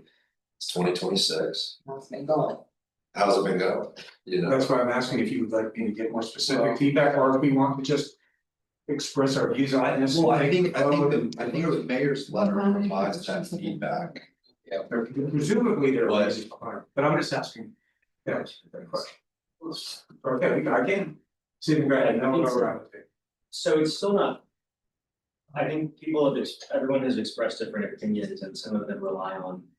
Just the feeling of the words that are used, and then other opinions seem to assume that there is a tangible. Or a substantive difference between. The confirmation process versus the appointment process. So I guess I would like to know, is there an actual difference or is it simply like? Council just gave us an opinion, But I have a question, that's the advice I gave. okay, Yeah, that's So here, just real quick, process. Could you just state that again? I might add that. Could you just state that one more time? But And then I got a couple more things. it's the question related to, legal effect to the difference, and then there is, it's who has the appointment power. The practical process is probably less of a difference, but the political side of it as to who exercises the appointment power and what the other part of government can do. Just different scenarios here, and that's why there is an effect, and I think why you're seeing an objection from the mayor, because the opposition to change. So then, to Ron's point, I agree with you. I think the mayor should be the one driving the ship, doing the talent search. The administration should be doing the interviews, getting the contract ready. And in that sense, if we want to use this, I don't want to say this word appoint, but if that is their role, I don't think anybody disagrees that the administration should be in that role. Am I wrong about that? I think we all agree that like. So when it says the city council will appoint, I don't think any of us assume that city council is doing that, finding candidates, interviewing them. Is that an assumption that identify that we all agree? They confirm. Because I don't think the city council should be doing that. I think it should be the administration saying, all right, here's our candidate. This is who we like, this is who we've decided to pick out of all the people we've looked at. And the administration should then offer that person to the council to approve or not, and I think that was your point, and maybe what Ken said. We don't use the word appoint. I still don't find I'm sorry, I still don't find your explanation to be specific. Help me help you.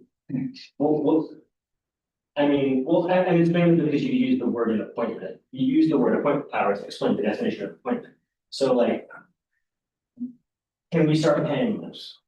And can it be on the higher. Can it be on the payroll? If someone is appointed to the position, in terms of the old language, they will begin the position. Yeah, Currently, can they be on the payroll for council?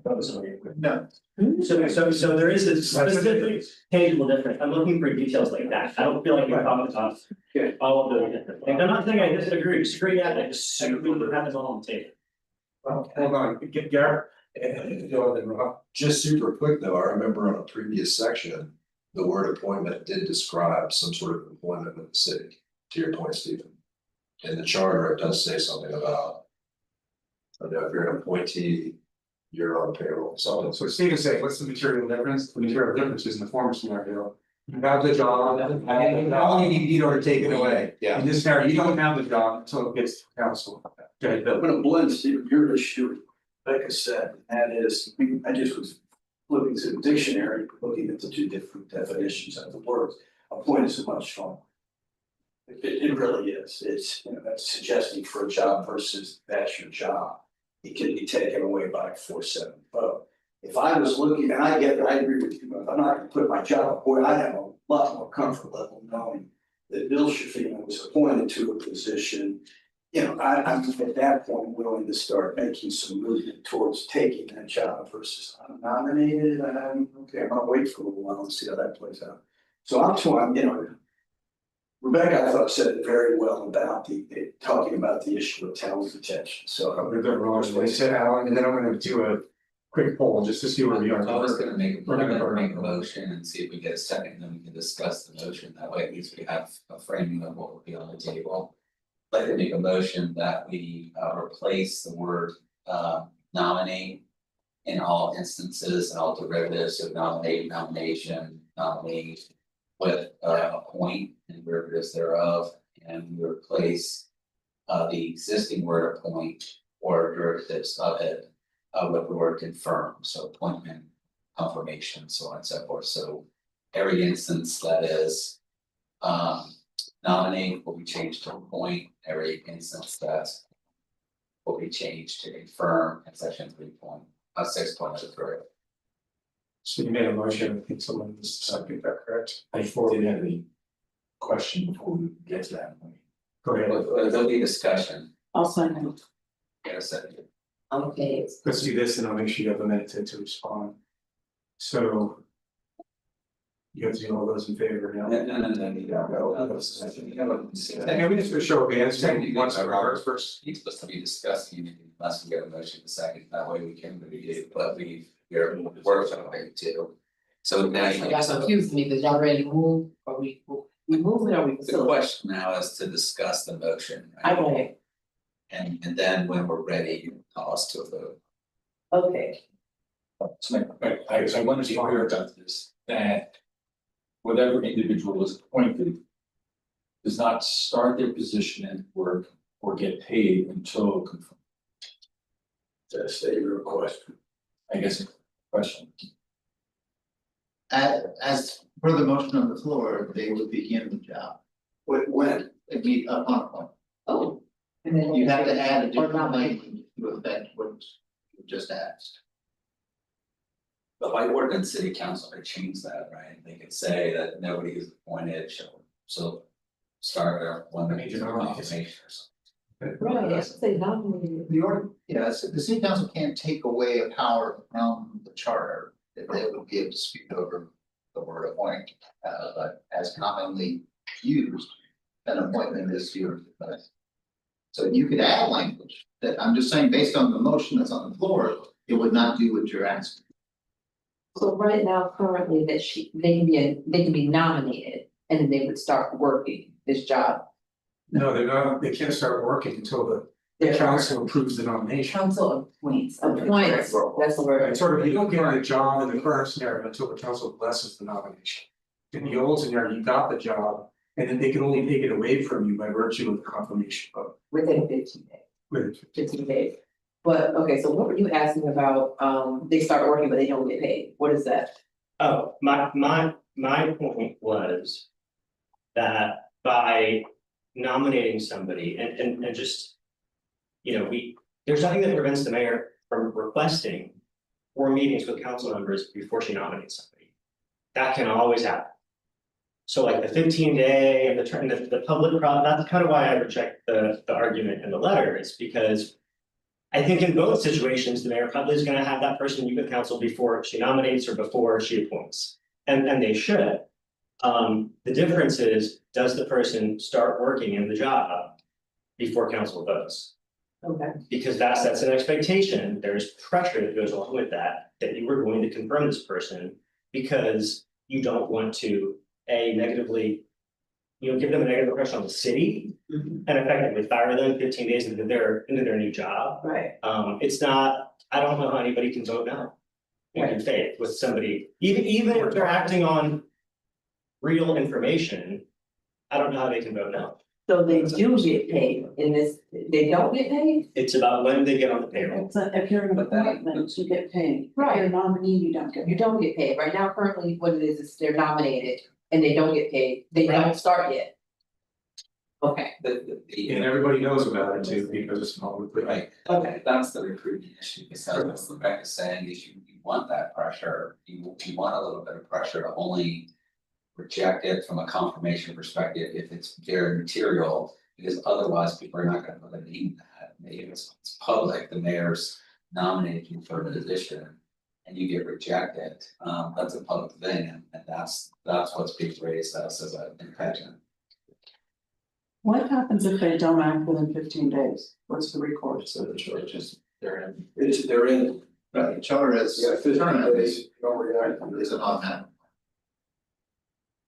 So Stephen, I think what you identified is what I said in the beginning, is the linchpin to all of this for me is. Like, you use the word effective. Should they be effective immediately when the mayor says so, or should they have to wait till council acts? Right. I think that's the critical question right now, so maybe could we do like an up down on that, just fundamental. Can you describe what the practical difference would be between that and the nomination process? They don't get paid till they don't get From what I paid. understand, Somebody did it in the nomination process, they don't get paid. In that scenario, you don't I get know, paid. but to Rebecca's point, that's a very clear point, if you're trying to attract talent. And you say, I'm gonna nominate you, good Great. luck out there, good Right. luck with the world of. If I'm appointing you, Right. and that means you're working that with them. No, I understand, but I think what So- Bobby's getting at is a hybrid by which No, I the know, mayor that's what I'm appoints, but they're saying. really not effective. Right, is that where you're going with that? That's what I'm trying to say. my presumption in the word effective is that they can make effective changes. We are going to operate under this policy, we are going to start research into this project. Effective means you can affect change within your role. Now You hire, right. you're hired, yeah, you're, So what are you advocating, Bobby? I don't understand. Say that, and then I want everyone to maybe summarize their position on this. I'll take it up that. Just because I don't know if we're all aligned on this. yeah, I don't think that a city employee should start operating in a role until they've been confirmed. Okay, so you advocate the nomination process then? It doesn't, I love words, so I wrote, they could say mayor proposes, council certifies, mayor submits, Right, council. so approves. what's there today is a minimum with you then based on current language of the charter. Yes, Okay. the word, I think the word appointment in itself is problematic because it's causing all this consternation. Do we want to just get a sense for the temperature of the room to move forward on this? So call to it, so you got a motion in a second, so. We can take a look. I say about that. And for what it's worth, the information I have on first read 2022, and this was being considered on the first read. Miranda, Vieira, and Councilman Citro, so hopefully my information is correct, voted no on it. We'll vote on the motion, we gotta move forward, guys. Yes. So we had a first, we had a second, so now we're doing in favor on basically reverting with stipulating that the words change the way. Can I have a friendly amendment? I second. Second. So what if we do the current proposal with not to be paid until confirmed? That's the issue you guys are concerned on. You don't want them to be in the job and paid until they're confirmed by the city council. I still think it's important to have them be appointed by the mayor. I think that's a very, I mean, I've done three presidential transitions and 2 gubernatorial transitions. You do not attract talent by nominating people. So you could have a caveat that says they don't get paid until city council confirms or doesn't act, and then they get the job automatically. I know it doesn't sound like I you, but I think, I mean, have we considered that it's actually misleading? To tell somebody they've been appointed and they're in the job for 15 days, oh, and by the way, you gotta show up on Thursday, because council's got to confirm you. I'm pretty sure people don't understand how it works. Thank God, it's gonna shit. So we go back to. But then what's the difference in the words? You know, Eric to make a suggestion that you ask the city council how this has been working the last few years, I think. That might be worthwhile. There are really the big appointments are at the beginning of an administration. I don't know how much changeover there's been in the last 2 years on. I don't want to see an inception of the change. Right. In 2023. You know, and I also don't understand some of the practical nature behind the memo. A lot of it's speculative without any examples. Was it the inception of the change tied to a story Oh, accounting whereby? There's a lot of, Again, that's my understanding. I don't wanna be, I'm not authoritative on it. It's a timing. The timing would imply. yes. So going back to the vote. I mean, let's say this, whatever we do, city council's got to approve it anyway. So if they don't like it, it's not going on the ballot. Okay, true. So where are we saying? That's, I guess, where Yes, we're gonna call the question. So I guess going back to the motion was to revert essentially. Yeah, I, With stipulating we'll finalize language. The motion is revert to prior language by which the mayor appoints. yeah, to be specific, as there was some other cleanup changes I'm not supposed to. Right. So the motion was to substitute the word, remove the word nominate and substitute the word appoint. In all instances, and to remove the word appoint existing and substitute the word firm. So And there was a friendly amendment offered, Mrs. Stassen. There was a motion and second, Yeah, sorry, and if you wanna do the friendly amendment. He either has to accept, I'm sorry. Versus accepted. I'm sorry. Before we go to that. I was gonna say. He either has to accept the friendly amendment, which is not in Robert's Rules of Order, but generally accepted, because Robert says go along, get along. You don't really need me unless there's a crisis.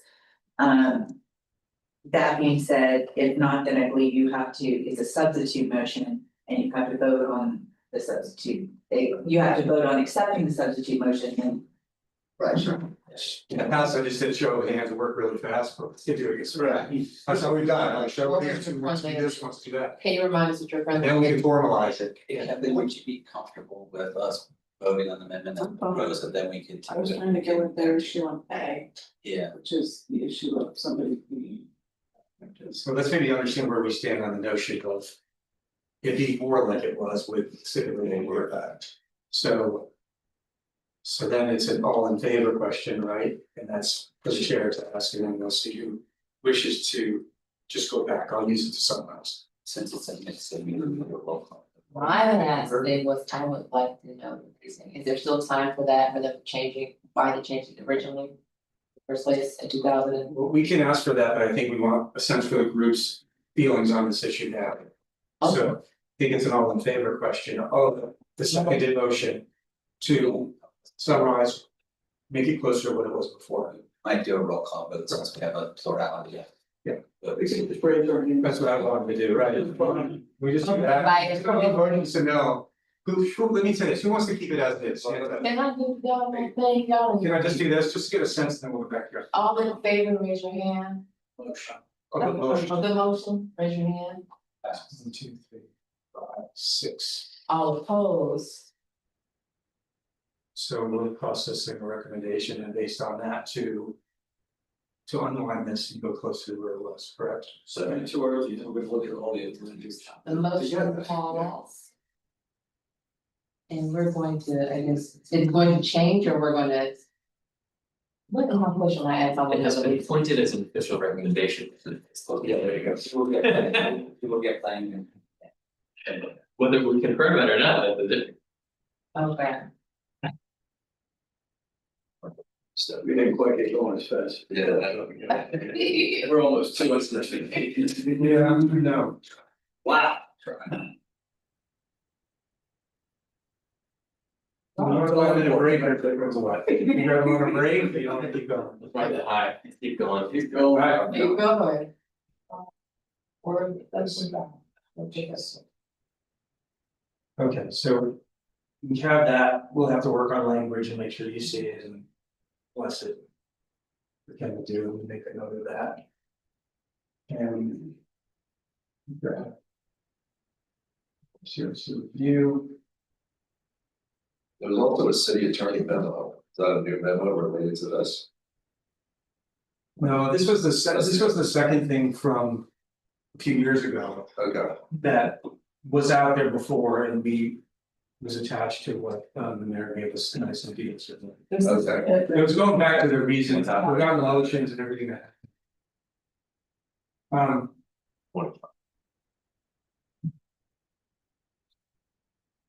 There's also a question on here that I don't know we actually answered, even though I'd like to just skip it.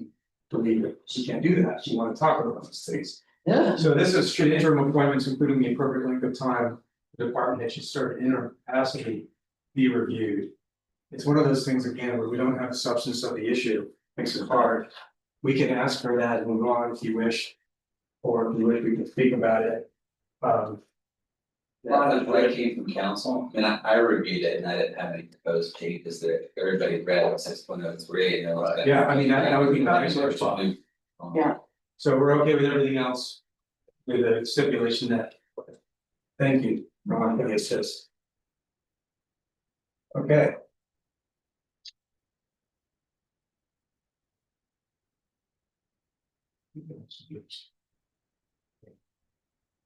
When you talk about 6.08, the question was whether or not. The language in here would be applicable with 5.15 for. That's probably what I said. Before I get into that, I wanted to recognize we have our son of office, listening as Jessica Ellingsworth. We have a summer program with the firm and they have the option, it's completely voluntary whether they come to my meetings or not. Oh. Welcome. How do you feel? Good dose of local government.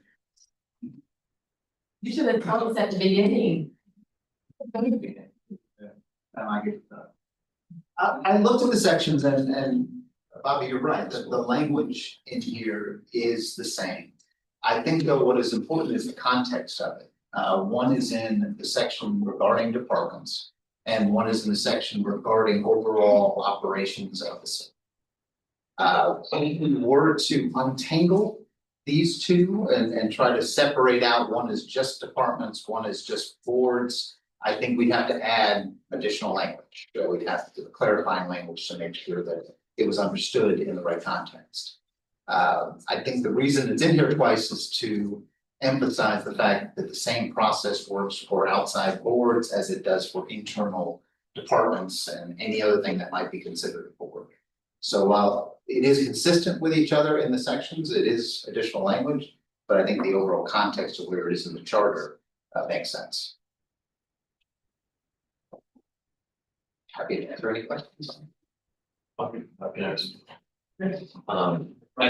we had a great discussion at our last meeting about changes like this, which are not substantive. I think they're important because they kind of dictate how the charter flows and what information is included and not, but relative to the discussion we just had, maybe this is, I got everybody's feedback, maybe this is one we wait until there's an opportunity to do a larger kind of look through language in a separate process than the one we're undertaking now. Captured that in business last night, the idea of off your street, that would be better. Right, because if I was running this starter from the beginning, I wouldn't have it. But I also, the amount of changes you have to make today. Right. Is pretty wholesale as far as separating out the mayoral power and the council. With that being the case, I think I know we can incorporate that as an example in the other item regarding off year streamlining. Does anyone have any objections to leaving this as is or any preferences for changing it? Are we good with this? Okay.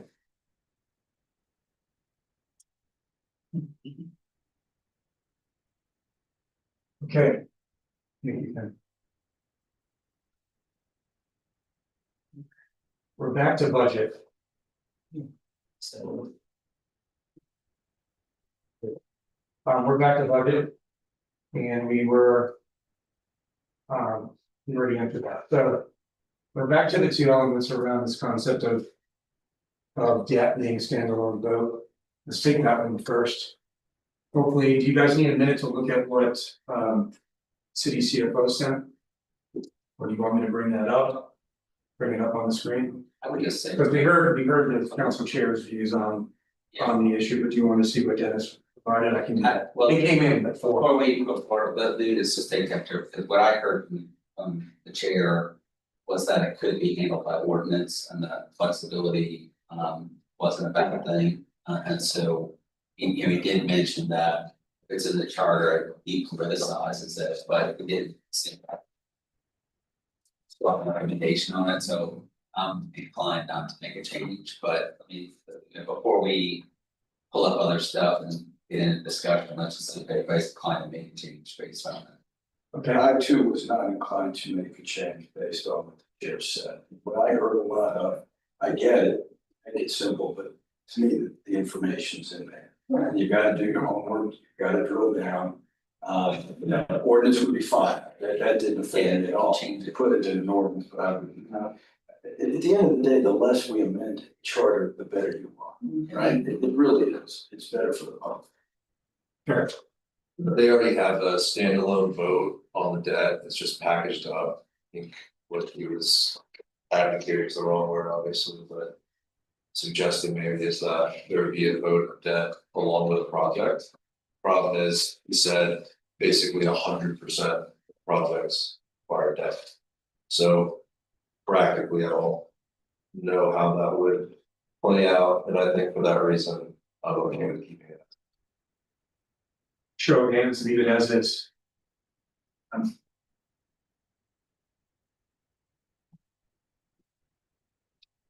Thank you.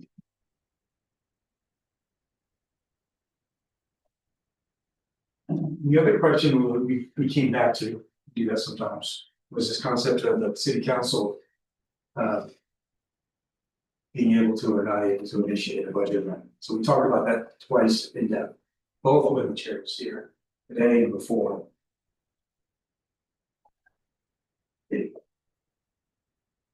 The chair was correct, technically, they can't force that an amendment put before them, but it also sounds like they have a good relationship with the current administration. And that they're having an opportunity to collaborate on these things within the current budget process, as Scott you explained several times. Well, and why that's effective.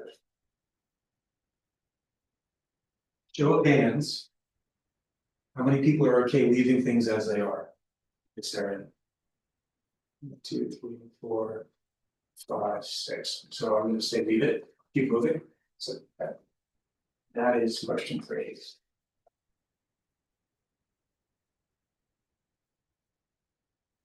Show of hands thing really does work. Okay, now what I would like to do is focus the question for, I'll get us back to where we were on this issue.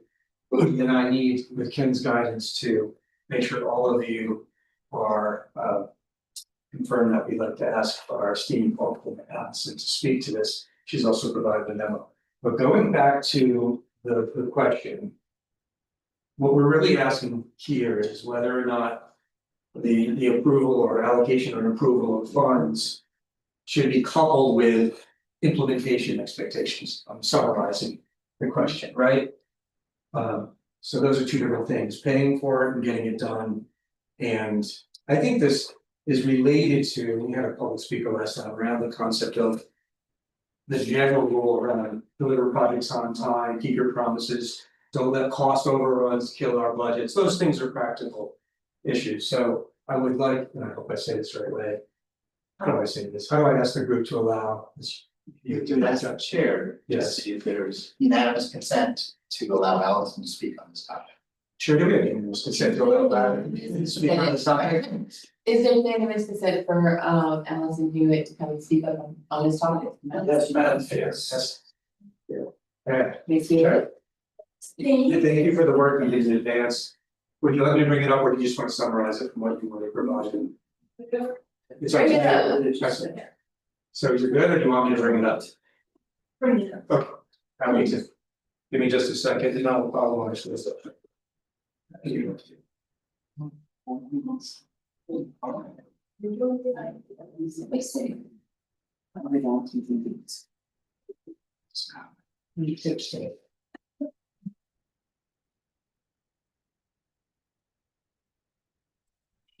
So this is the background. I'm gonna let you take over from here, just tell me if I can scroll. That's fine, so everyone can see it here. Thank you very much. One of the things that is sitting over there as the alternate, to be able to say that there's a lot of discussion you guys have as it relates to the council and the administration.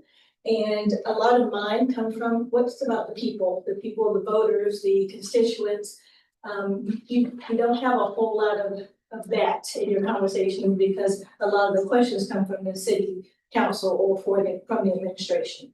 So this is coming from, I have been working on infrastructure projects, housing development, community centers I worked on around the state and in South Carolina.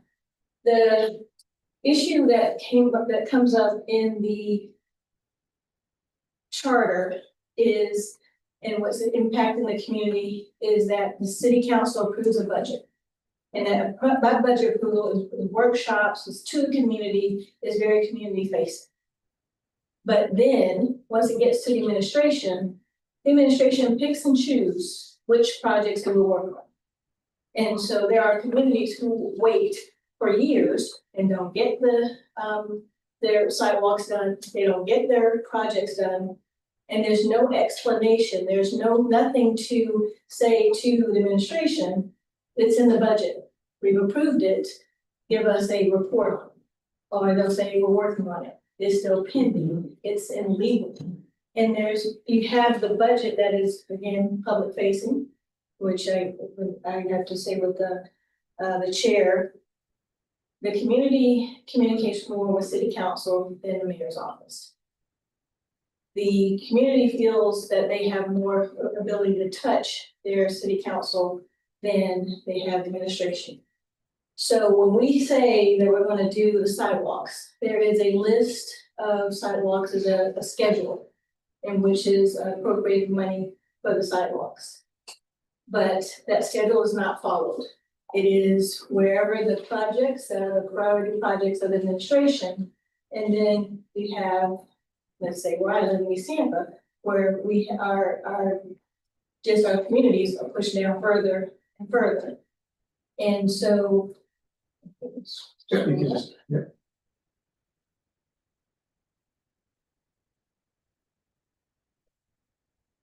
So I don't know I have some recommendations here, but most of my recommendations, because I'm more of a policy person than a charter person. So I have recommendations I provided to you on how to be more transparent and accountable in here. But it needs to be some timelines, some public timelines. So we give the budget to the administration and for the most part, the council approves the city budget. That's given to him by the mayor. There's some changes here and there, but not a lot.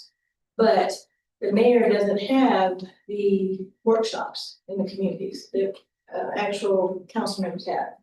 And so it would be recommended that when you do the budget requires timelines and commitments. So if we have a project that, it may take a year to get to, that's something that should be public facing. Because right now, when we do the budget, understanding too, that the community sometimes doesn't know about site readiness for projects that may take some time, especially if you're in the underserved community. You might find a brownfield or something that's in contaminated land, things like that, so that might make it be longer.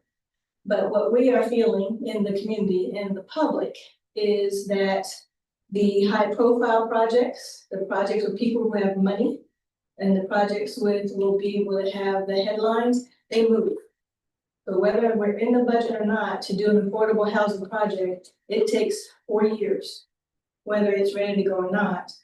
But as Stephanie Pointer says, that if the administration wants it, it's a high-speed train that comes from the community, it's a little train that could. So how do we make sure that this charter is equitable for the community and not just what an administration wants? And I'm not saying it's just this one. I'm third generation from Tampa. And so this is, it's not just this administration, there's several administrations. And a lot of times at these meetings, the people are not brought up. The people are not being considered with these charter amendments. So some of these can be just regular recommendations that could be potentially ordinances. But I just wanted at least, as you were talking about changes to the budget, that you would consider and at least know what is happening with smaller, not large scale community projects. We should have implementation start dates, completion dates, and if it's going to take longer than a year, some public explanation on why it's going to take longer than a year.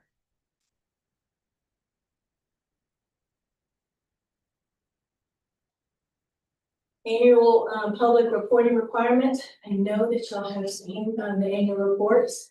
They are so pretty and they are such rah-rah system bah, but there's nothing that be able to say, we are not gonna have a park in such and such East Tampa because of this budget here and this budget, because when the people see it in the budget, when it's past year after year after year, nothing happens. And they just say it's still in the process, it's just less trust with our administration.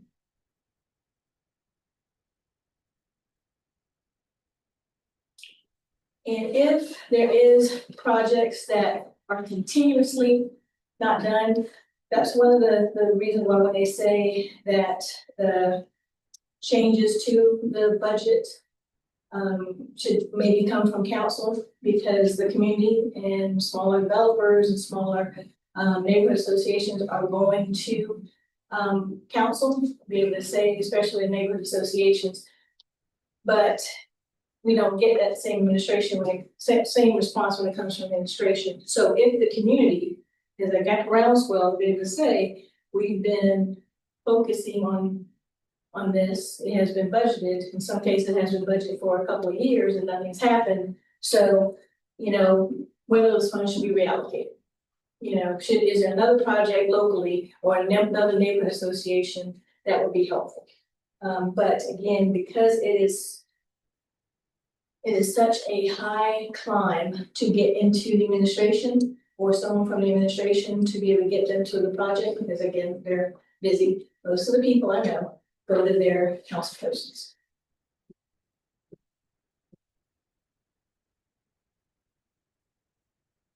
And so I also have a prioritized infrastructure readiness and development areas, especially CRAs. So the challenge we have too is everyone understand what a CRA is. So the taxes in those areas stay in there for redevelopment. Well, again, when I say administration, I'm not talking this administration, I understand last administration too. So city dollars that are designated for CDBG, Community Development Block Fund, things like that, The city money that are supposed to go in that area doesn't. The way the chapter 163 has is that the CRA dollars are supposed to supplement what the city does. But if you look at the budget, our budget in areas where the CRAs are very limited for city dollars, it only does the CRA dollars. And so I'm hoping that we'd be able to discuss that public infrastructure that was supposed to be what CRA dollars can help for, to be able to get the prime to pump. So if we're gonna have a schedule for sidewalks, then use some of the CRA dollars to do, I think it's like, I don't know how much was got off of that money. If we're gonna do 15 blocks of sidewalks, then use some of the CRA money to just get that started and to finish it, but we cannot use all the CRA dollars to do what the city is supposed to do anyway. So, in conclusion, the city gets the budget, the city makes a recommendation to city council. City council has public workshops, again, not many changes, but once that budget goes to administration, the people feel very disconnected because only projects gonna move are the administration choice projects and not the ones that are always in the budget. Thank you, first of all. Thank you. Thank you. I'm here for any questions. When I hear you speaking, I think of a few things, right? So the difference in the county is our administrator works for our commissioners who exert some of the pressure you're referring to in this scenario that you may not have.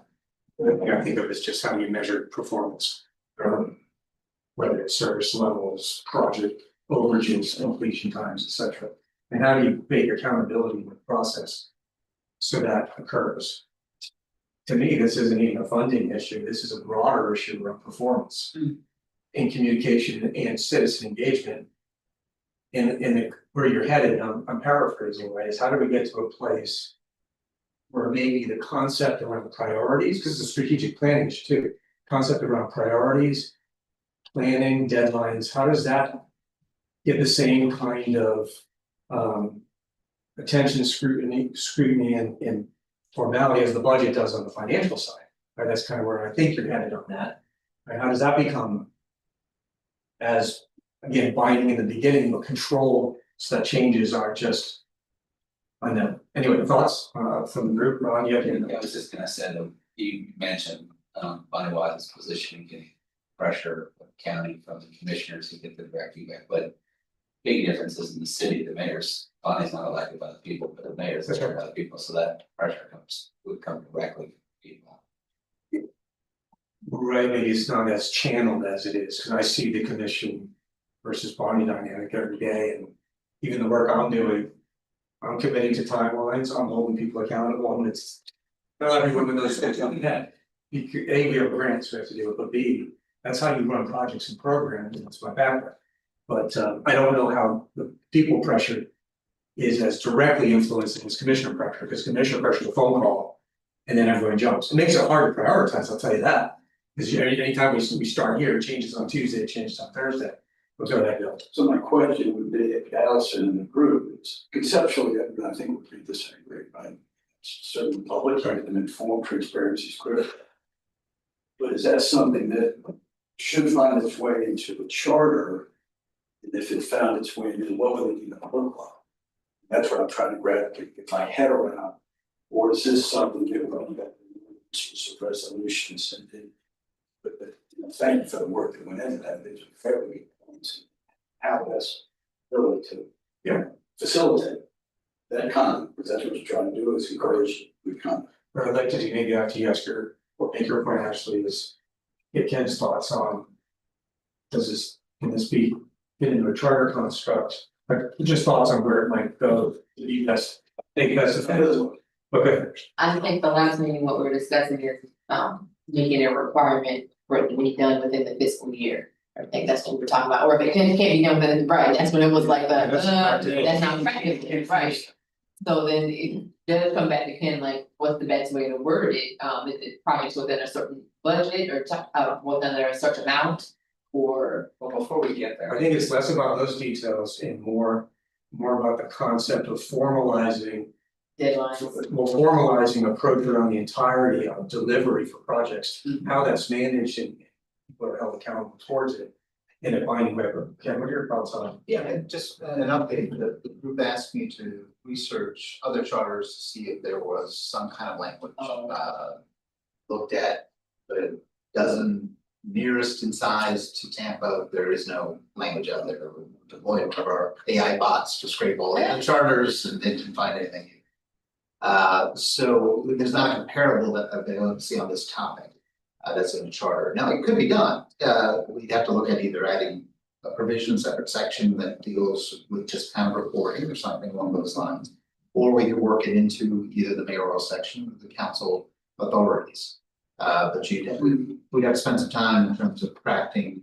We'd be pioneers. Right, you'd be the pioneers. You would be taking what Allison drafted here, the other comments that you've received, and narrowing that down to specific language that then could be implemented through either the budget process, the annual reporting, the things that. How about resolutions or ordinances? Could be done that way as well. That'd be easier. To Allison's points are very well taken, right? And what's happening in the community is super important. But I think our discussion has already made an assumption that I'm not sure is a proper assumption, which is that by approving a budget, you're mandating that every project get done. And I don't think that's part of the budgetary process, right? And so what we're presuming is that just because the city council approved it in the budget, that they absolutely want to get done at all costs, right? And if it is a Brownsfield, maybe it doesn't go forward, or if there's some other issue, maybe it doesn't move forward. There's implementation discretion that happens in it. And I think that the way we're asking the question presumes that once the budget passes, there's a mandate that it absolutely has to get done. And I don't think that's the case. I don't think anybody on council would say that's. And that's probably why the AI bot didn't find it in the other chart. Other thoughts? On this? I'm thinking, I understand what you're saying, Ron. And you know, perception, from people's perspective, what's getting done and all things that are getting done, but if you're a person that consistently sees things that aren't getting done, like sidewalks or parks or gates or whatever in your neighborhood, from your perspective, you're thinking things that were approved are not getting done. But maybe in your part of town, sidewalks are fixed the next day or that next weekend, and you're like, the city's doing what it's supposed to do. And I don't know. I'm not saying that's what's happening, but that maybe it's just all about perspective. And I'm just throwing that out there. Question for you, Ken. Could the charter, I say dictate, but use the right words, prescribe that? Let's say after the budgeting process is done, there's another process, because right, they talk about process at the highest level. Short part of budgeting, by which all of the approved items are brought back to council with some basic information around estimated budgets, estimated durations, estimated start times, completion times. Right, that racking and stacking is going to commit priorities, because effective priority to say yes to some things, no to others. Is that a feasible construct that part of the charter? Not the procedures, not that little level of, you know, what gets on every page. Could something like that be formalized? Forcing, by which the administration comes back to council and says, you gave us all this money to do stuff, here's our plan to execute.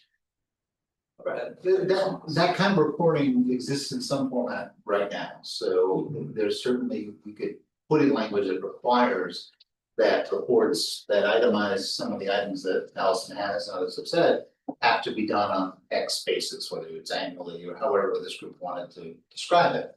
The key is it would be a different kind of thing for charter, just because they don't typically get into that level of management. When it comes to these kind of procedures, we tend to be at a much higher level.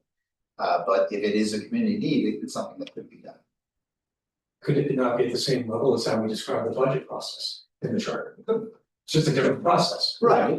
It's what you're imposing is an obligation on the administration to report to the council on X, Y, and Z. The plan, progress, status issue, as opposed to right now, there's a general requirement to report to council. This would be making that very specific as to whatever you deem to be a project. You know, you might set a dollar threshold, you might set something else as far as scale, so it's not every single budget item. Ashley brought up infrastructure and paving was actually used as the example in council's question to us. I think if we could focus on infrastructure, I'm deep in the south. We got infrastructure problems. I know the whole city has infrastructure issues, whether it's sidewalks, pedestrian infrastructure, storm resilience, whatever it is. So maybe regarding infrastructure projects, we could have some sort of a reporting with a time frame that has to be given to council, because to be honest, otherwise, I don't know how you would bake this into the charter. Technically, I don't know either, Well, but I guess an ordinance or a resolution. So I'm not sure this finds its way into a charter. yeah, I don't know. Good points. Any thoughts on that, Ken? How better to, we have an aspirational goal, we try to flush out whether we can put some teeth in it, right? No, it comes down to your prioritization, whether you feel this rises to the level that the people should vote on it, whether to put it in the charter. Or this falls into the other box you've had so far, which are recommendations to council to pursue through another method, whether it be resolution, without signing a account for me. I mean, I would say this, I'm sure we all agree that. People in a community who doesn't. We don't perceive it much say their products are as important as everybody else, about it. It's a little concern with putting in the charter to.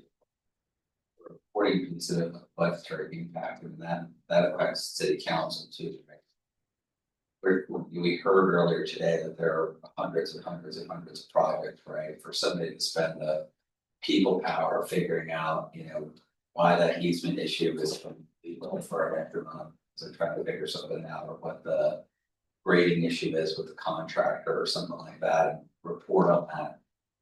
Could be significant, it could be a significant issue, so I absolutely agree that those projects should be equally prioritized, and absolutely.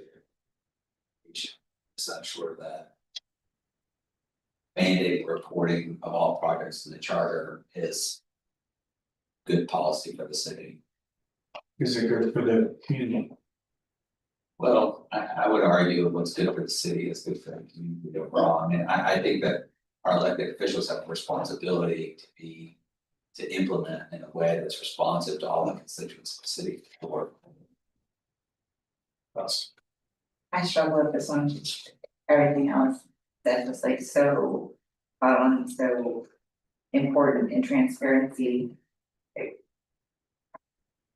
Community, close to the community, city council, transparency. It's how the government functions, and it doesn't function well without it. How you put that in a charter in a way that is effective.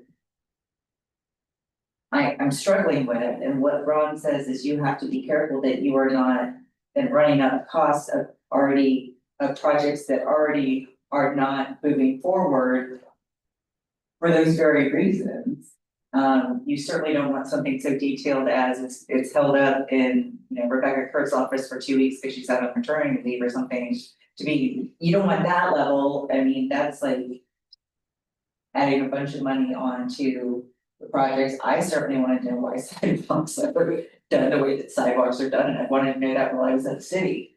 Sorry, I should have said that, but I mean, yeah, I mean. we're all thinking. We're all thinking it, but I struggle with that being something that we can verbalize in the charter in a way that's effective.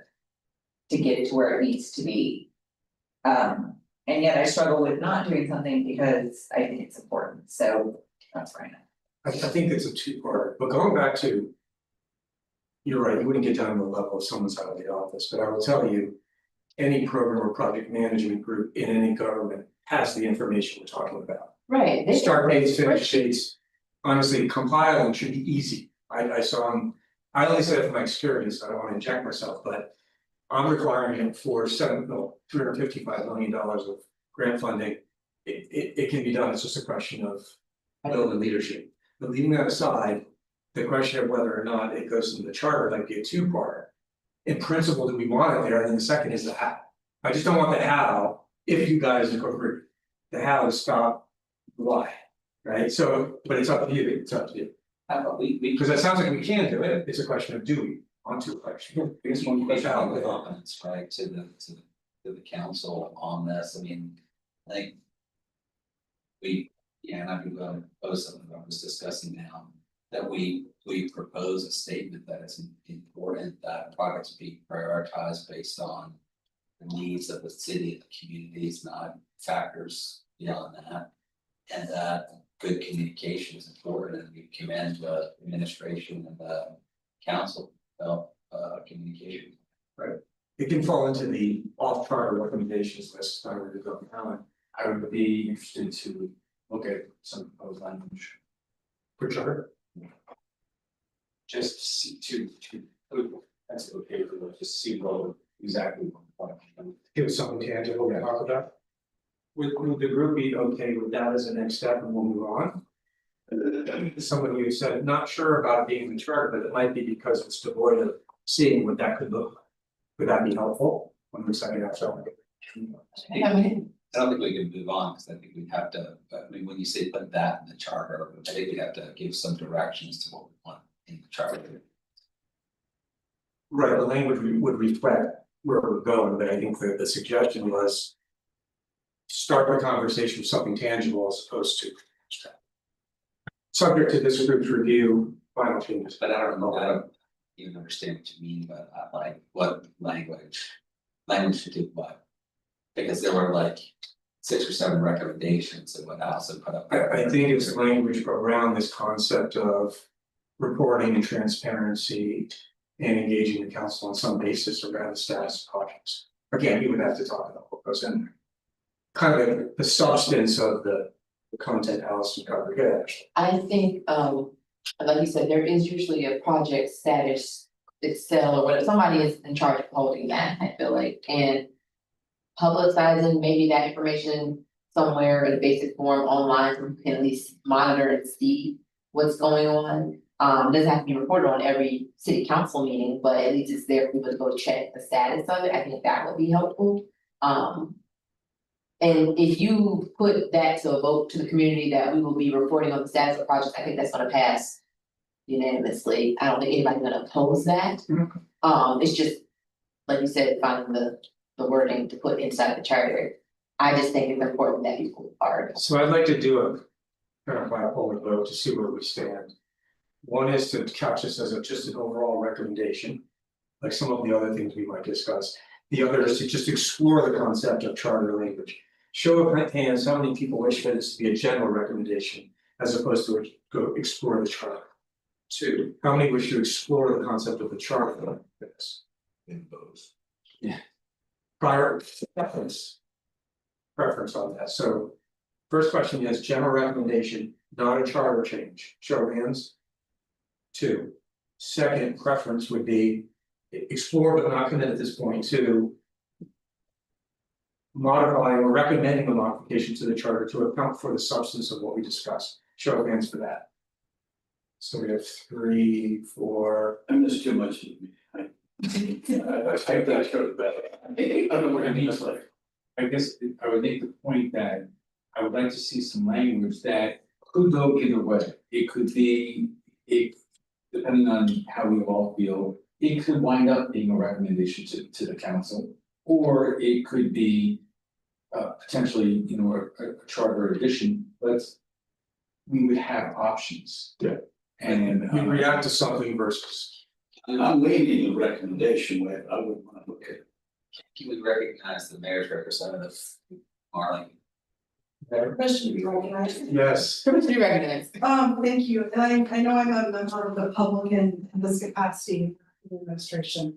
I do just wanna make the distinction between the CRA budget and the city administration budget. I think Allison was speaking about both interchangeably, and I would just ask for that distinction.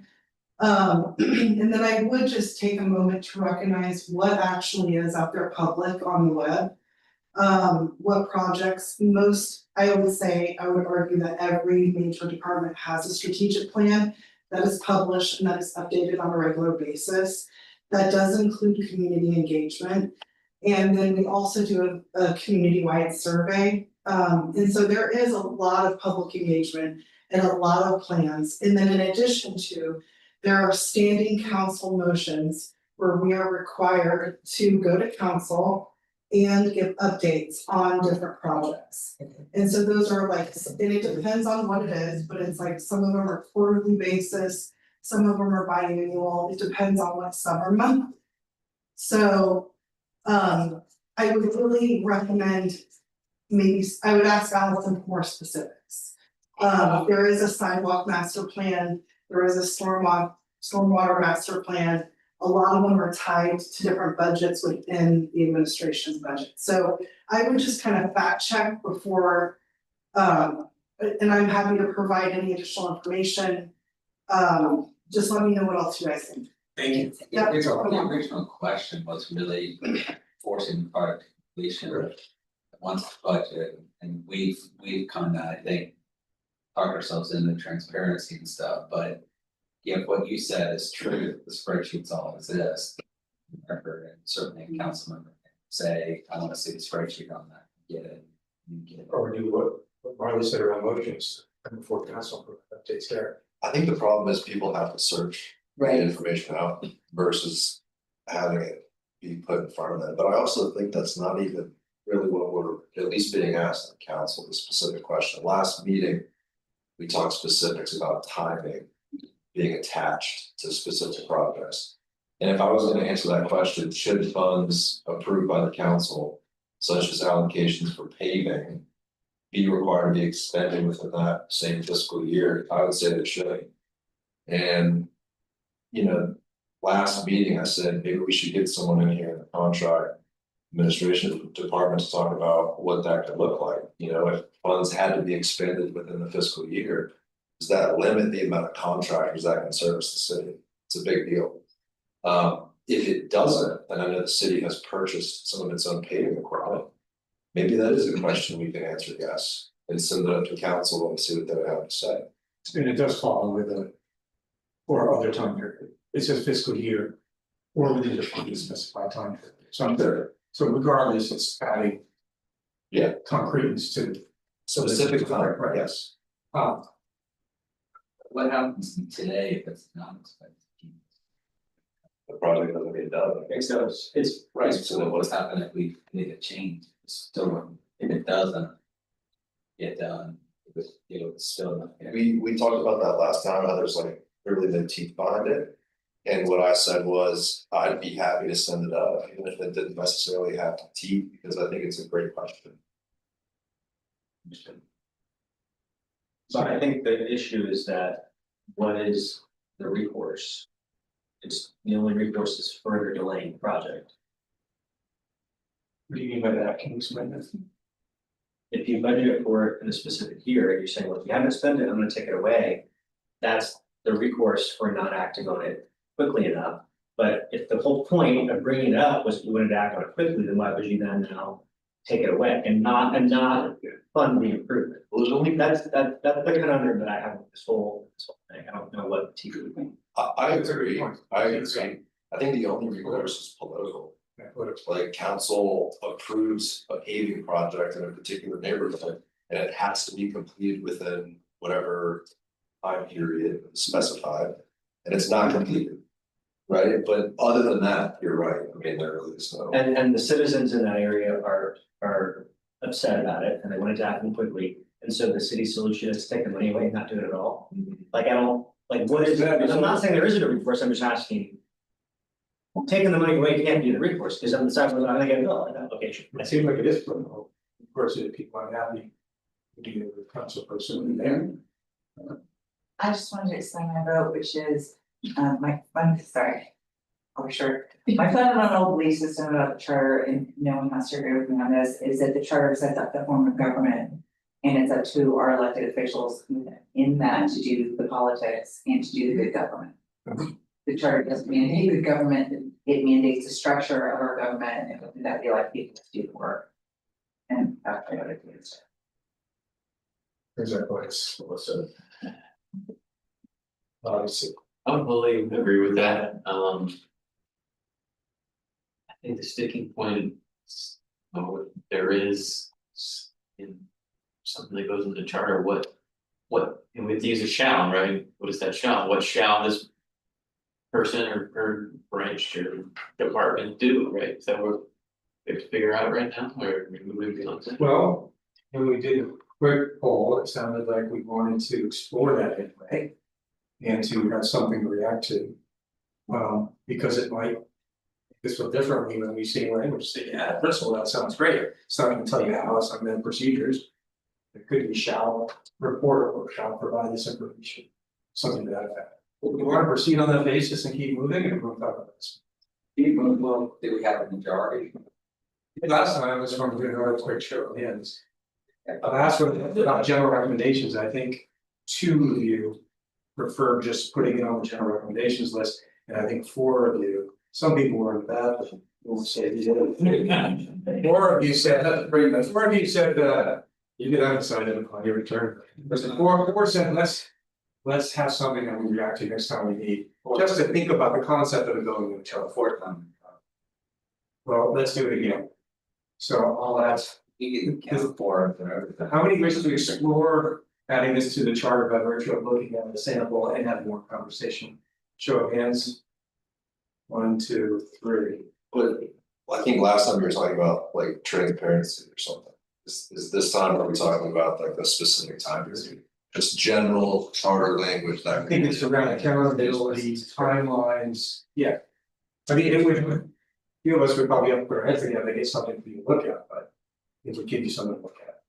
So we only have 4, so we have a majority. We don't have a majority.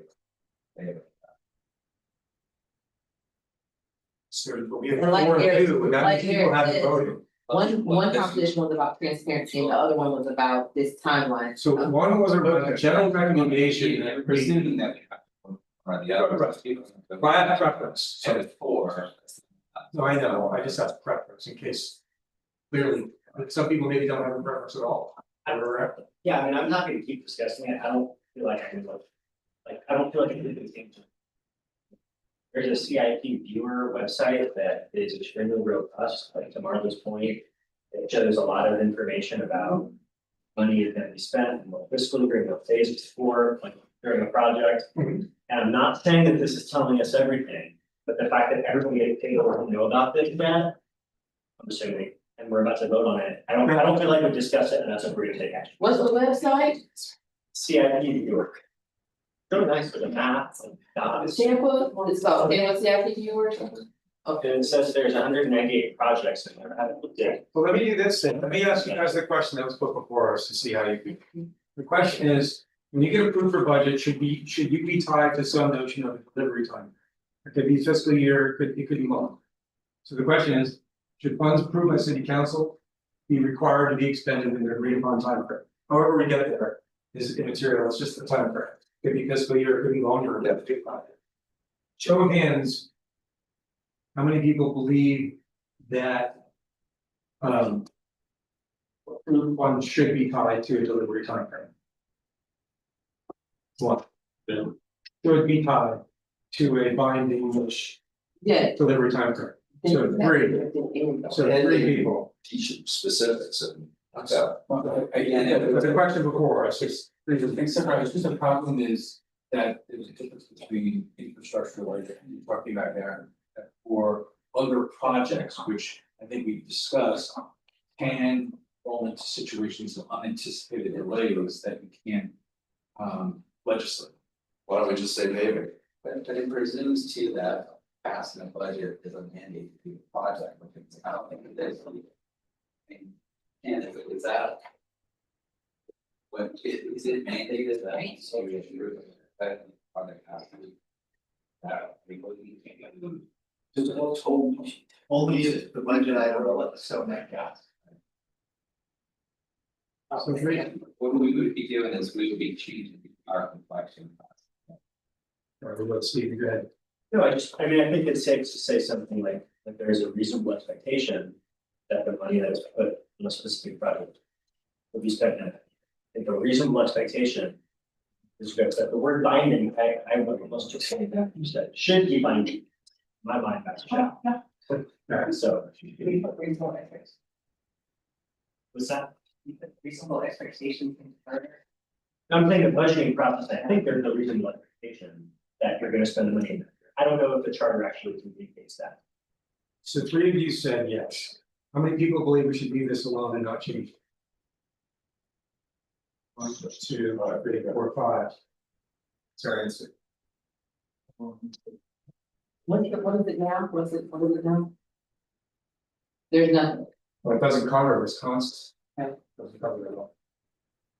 They keep moving. So it's just us to make sure people are aware of this website that there is a plan for the deadline. When we get to general recommendations, we can still revisit that if you want to throw back into that, that's fine, it's up to you. I think it's an important concept, we agree with the substance of the idea. It's just, the council has have to do it, right? So. We may have been the last one before the new section. You know, walking. Look at us. It's right where it's set with your. Might as well finish. Works well later tonight. But I have an easy one, I do have an easy one, I like these, they don't have to very often. There is in fact. No zoning adjustment board to the. Chief building inspector as its ex officio director. So I think here, maybe I'm wrong, at a minimum, we would want to clean up this language. To remove an example that is no longer true. Would you be okay with that? Yeah. So no two.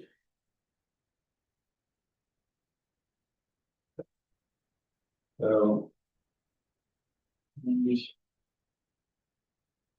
can track that and have it.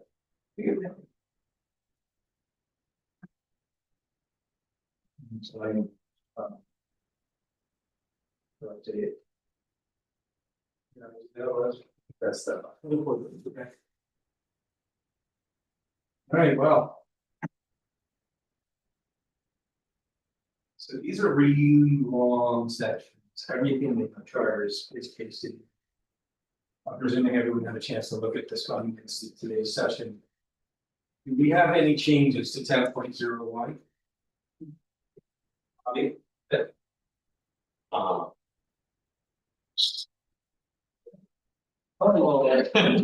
Come on, you guys. This is a good section. Oh, shoot. You can have No, really? Tell one. Maybe I just ask how many people don't have changes and then we'll keep moving. We're here for you. All right, Just okay. Be rolling, man. First things first.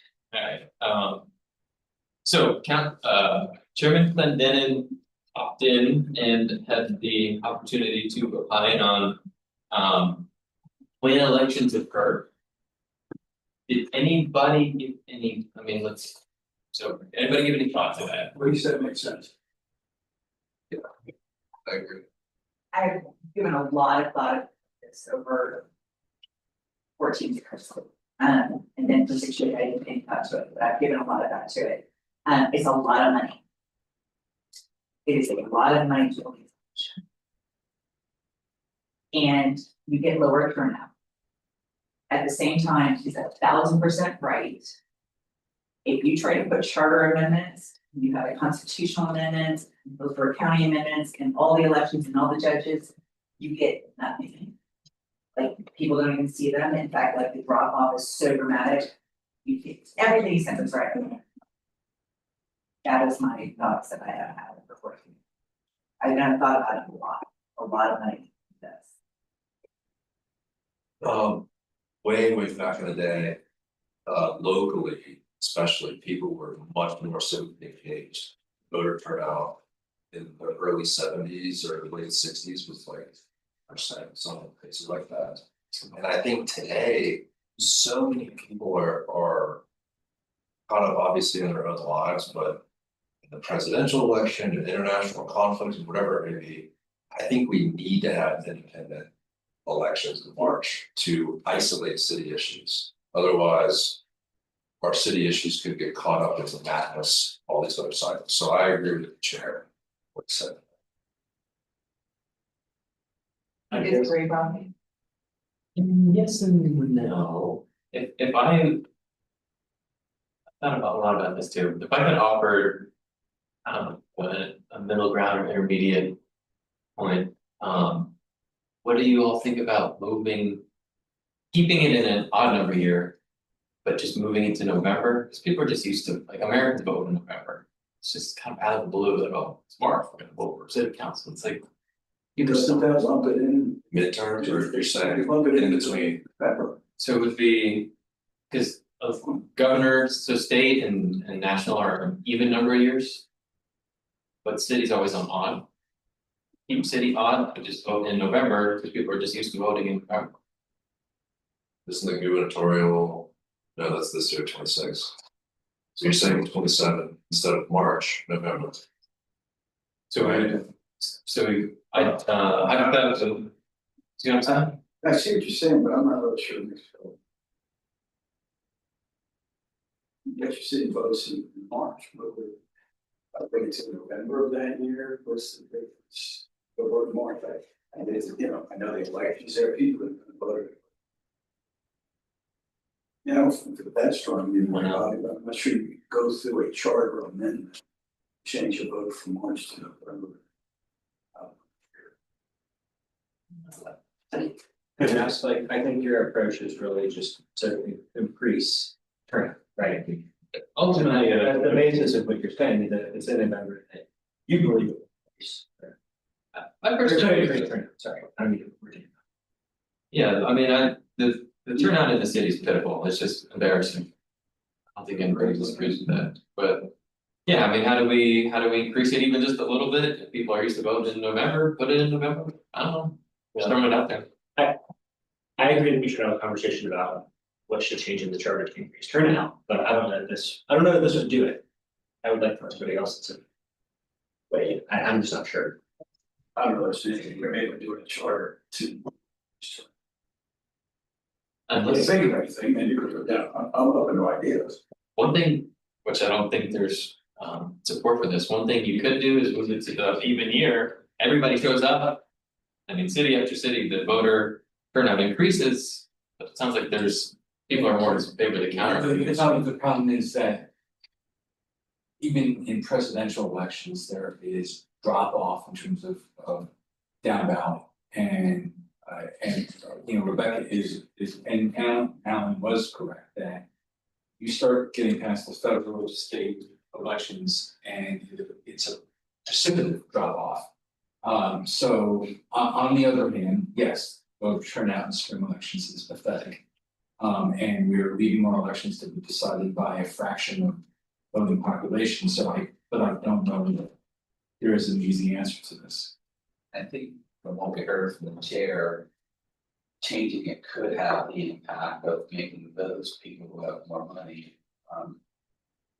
better able to participate, because in the November election cycle, the costs of participation go up. Yeah, I mean, I think those are all really salient points that I agree with, I think they're very valid. But I mean, if you wanna look at hard data, I'm not recommending we do this, but. If you have an election in an even number year, participation goes up, it's just a fact. People who vote are more diverse, it's just a fact, that's what the data says. The people who get elected are more diverse, these are just facts of how it turns out. But I'm sympathetic to, I mean, I don't want city issues to get drowned out in a, presidential election, I don't want city council candidates to get asked about abortion. So I hear both sides, I think both sides have their points, but that's why I'm saying, if people are used to voting in November, let's move it to November. Seems easy to me, but.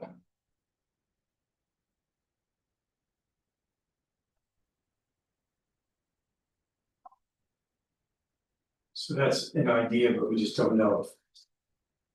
I don't know that we would know if it works or not, right? I don't know if you do it. You wouldn't know if it works or not, it's just, I think. And the question is, how do I still level of changing the charter of it? To run that, I say experiment in a good way, but experiment, right? Has it been in March since the beginning of time or something, though I was, Well, it's in there why now, did right? it March? It's in there. 79. Oh, it's separate. So some Bobby favors. Either talking about or even advocating here in November. How about the rest of the group? Not quite there, as a rule, leave it as is. Is that a fair summary without doing a show of hands? Can we move on? I understand the logic, because November is like, it seems like election season and everybody's just in election mode. But there would be an election mode every year in November. Now, before I got civically engaged and involved, I didn't know when elections were coming up. It would just be like, oh, it's time to vote. So I don't know. Just the question is, people who don't want to vote will probably know when the vote is, because they're gonna do it anyway, but I don't know. I mean, That you same might pick argument, up a few, yeah, you might pick up a few, I just, is it a charter change is the question from us, as opposed to. Is it a good thought exercise to look for a greater turnout? I mean, if we're spitballing ways to increase turnout, that's my spitball. I don't know if anybody else has in. What about you, Steve? I would be interested to know if there is any examples of. You know, if this has been done in other places and if it's affected turnout. But, and I mean, the only reason why I'm saying if it's not broke, don't fix it, or if we can't prove that that's only gonna increase it, don't change it, is because there are so many other strings tied to. The date of the election, Yeah, and I would hate to experiment with that. And affect all the different entities and procedures and processes that are involved, when we don't even have a. Piece of evidence or any fact that we can point to say this will increase it. I'm not putting that on you, like I think that's on all of us to like talk about and look at, but. I'm willing to do it, but I think we gotta be able to point to something that says, oh, this works in this place, or here's some data to show how it might improve turnout, because I do think turnout is pitiful. And we should think, if we do nothing else, we should think about anything that we can do to possibly increase it. It's a larger question and it's a national question, and I would agree that I would be interested to know if certain municipalities have changed their elections from the spring to November. But that alone is not the only question. It would also include for those places that have changed their elections to November. Is there a dramatic decline in terms of down ballot votes cast? And so it's a two-step question at least, and I don't know if we're better to. We may down ballot votes cast. Well, as I said, that even in presidential or gubernatorial years, there is a steep drop off in terms of people casting their votes for the top of the ticket. Down ballot races, and what we've been talking about by adding now another layer of municipal elections and amendments, there would be a dramatic drop off in terms of votes cast by the time you get down to the bottom of the ballot. even in the off year when you don't have those other elections happening. Well, I guess the question is. For municipalities, have they tried moving their elections? What are the results of when those elections were moved? What impact did it have in terms of down ballot races? Maybe, I mean, honestly, you guys are also in a position to research these things and bring things back, some of you have done that. Do you want, I can capture kind of a CRC group action, those who are interested, dig into this, come back. As of right now, though, it sounds like we don't have any consensus to modify this, we want to keep it. So I'll make note of that with an action item that you guys who want to explore this, we'll bring things back, and then if it's where we are now, we'll keep moving and just keep it as is. So we do that, so provisional motion is. CRC investigate.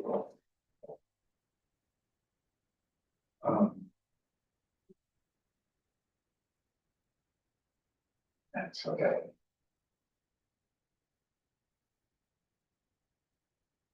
Without assuming though, again, a pretty big section, any other comments or changes on this? Yeah, I do. I'm curious to hear on this one too, because I know a couple of us were following along pretty closely with the last special election. To me, that felt like it took forever, and there was a budget finalization process going on in the midst of that election. There was an empty seat for District 5 as the budget discussions were going on, as the budget was being approved. Those are, big decisions that the city council has to make. It's one of their biggest responsibilities in government. That seat was empty because it took from June to October to fill that seat ultimately. 4 months or so to get that all wrapped up. I personally am not comfortable with leaving a seat open that long. But I wanna know what everybody. Well, I think this one question is, who's the call of the election for a municipal election? Is it the governor or is it the supervisor of elections? For a special supervisor elections, if there's a vacancy, so what I'm referring to is if there's a vacancy and on the council or. I guess the mayor for that matter, but I was thinking it would change that. So for speaks to, I'm trying to read it out loud, so two points to that. This is count. Super important, what you said about the time of vacancy and everything that was going on. Nobody could control when that tragedy happened. The filling of that election was super important, and I thought, and there were so many good candidates that I thought it was super important. I don't get to vote in that one, that was my district for a decade plus, it isn't right now, but I was so happy to see how engaged that election was and all the debates that everybody had and how maybe it was just where I was focused, but it felt like the community was super engaged in that election, and I thought that was amazing, and if the timing was the worst, but I was really glad that all the candidates had the opportunity to air themselves. No, I hit the table, I was hitting my knee, you're good, no. I don't know that I would take that time away from those candidates in that community to hear from those candidates. And I certainly wasn't jumping up and down when I don't know if this has changed, but when city council, or maybe it's just a timing, if it's more than 15 months, when city council votes, they appoint someone. That's has to happen sometimes, but it doesn't really give the people a voice, except the people through the people. And I know we live in a democracy and that's, how the people speak, but anyway, there's only 2 points. What's the current time? So the way it is now is if there is 15 months or more left, then you do a special election. There's less than 15 months in the term, something's appointed. But if you're gonna do a special election, what's the process? I think we Derek's getting at. Then it says 10 days from the date of the actual vacancy. Right, it's outlined in sub 4, the key initial piece is to allow people to qualify by petition, which is mandated by state law. So that's that first 30 days that plays into the extension of time. This last election also led to a runoff, and that takes additional longer, so it kind of maxed out the time limit you see in some. Just for comparison, is there a time frame requirement? Governors for a special election, as for state, which is taking off federal election. So he could leave a seat, a house or Senate seat open. He has adopted a variety of different dates when it comes to calling for special elections. That's not my staff. Right, correct, that does not come into play for municipal because the elections officer is the supervisor of elections and is given specific instructions. Bobby, what would you do to change this? I'm reading this, it seems to be fairly quick. The special election should be held on the 4th Tuesday following the date of the deadline for qualifying, that's a month. However, if regular scheduled elections within the 28 to 90 days. Is that what happened? But Well, we were in that date of a regular election, so they went on for it. It was a special election organized by the supervisor election, it didn't go occur with No, I don't know if we make it any shorter unless you say people can qualify for petition, and that's what it seems like. Good, what part of this is baked in by state law and what part of this is flexible? Petition would be baked in by state law. Give people the opportunity to not pay, because the alternative is paying a qualifying fee or gathering enough petitions. I want to say that. Right, and it opens it up to a broader field, so I have no compatibility. The rest comes into play once you have qualifying, it's going through that process and making sure the supervisor has time for balance. So I would bet if we had someone who was supervising this case. And like that, they got a month after qualifying, 30 days, they got 4 weeks. And then you had then you had, what, yeah, well, Had that been an appointment, I mean, wouldn't that be arguably more politically contentious? What if council picked someone that the community disliked? At least with this, we got to have an election. I went to 2 debates. I agree. I thought the debates were great. A lot of people were engaged. Since that one got a little sketchy, but but I think an appointment might be. Anytime there's an election, that's a good thing, right? That's the people picking their person for council. So are you suggesting that instead of an election, there'd be an appointment? No, I agree with you. I don't think an appointment would be a good idea. I think that you're giving the voters first, they should have the opportunity to choose the replacement or who represents them on the council. but then how could you change this to make it any faster? This seems to be a rocket talking. I'm just throwing it out there. I mean, it just for discussion. It felt like it was a long time. It was like June to October was a long time. But you had a runoff. They got the 30 days. Yeah. Then you got the 30 days to have the election, then you had a runoff and it takes time. It's 30-day qualify, 30-day to the election, Right. and is it another 30 days to run? Or was it? I need to do a time check here, guys, you've got like 3 or 4 minutes before it's the end of the time. Maybe we can table a conversation, if anyone wants to think more about it, send things in advance, we're going to consider, we can do that as well. Is there any new business? We're gonna bring back the meeting time, it's another meeting, sorry. about the city council meeting. Coming up during the evening, time like that. That's we're gonna revisit. Okay. If this just doesn't. Well, it does if it's related to suggestions we think we need to make to council. In the past, we have been business about taping our meetings and those sorts of things.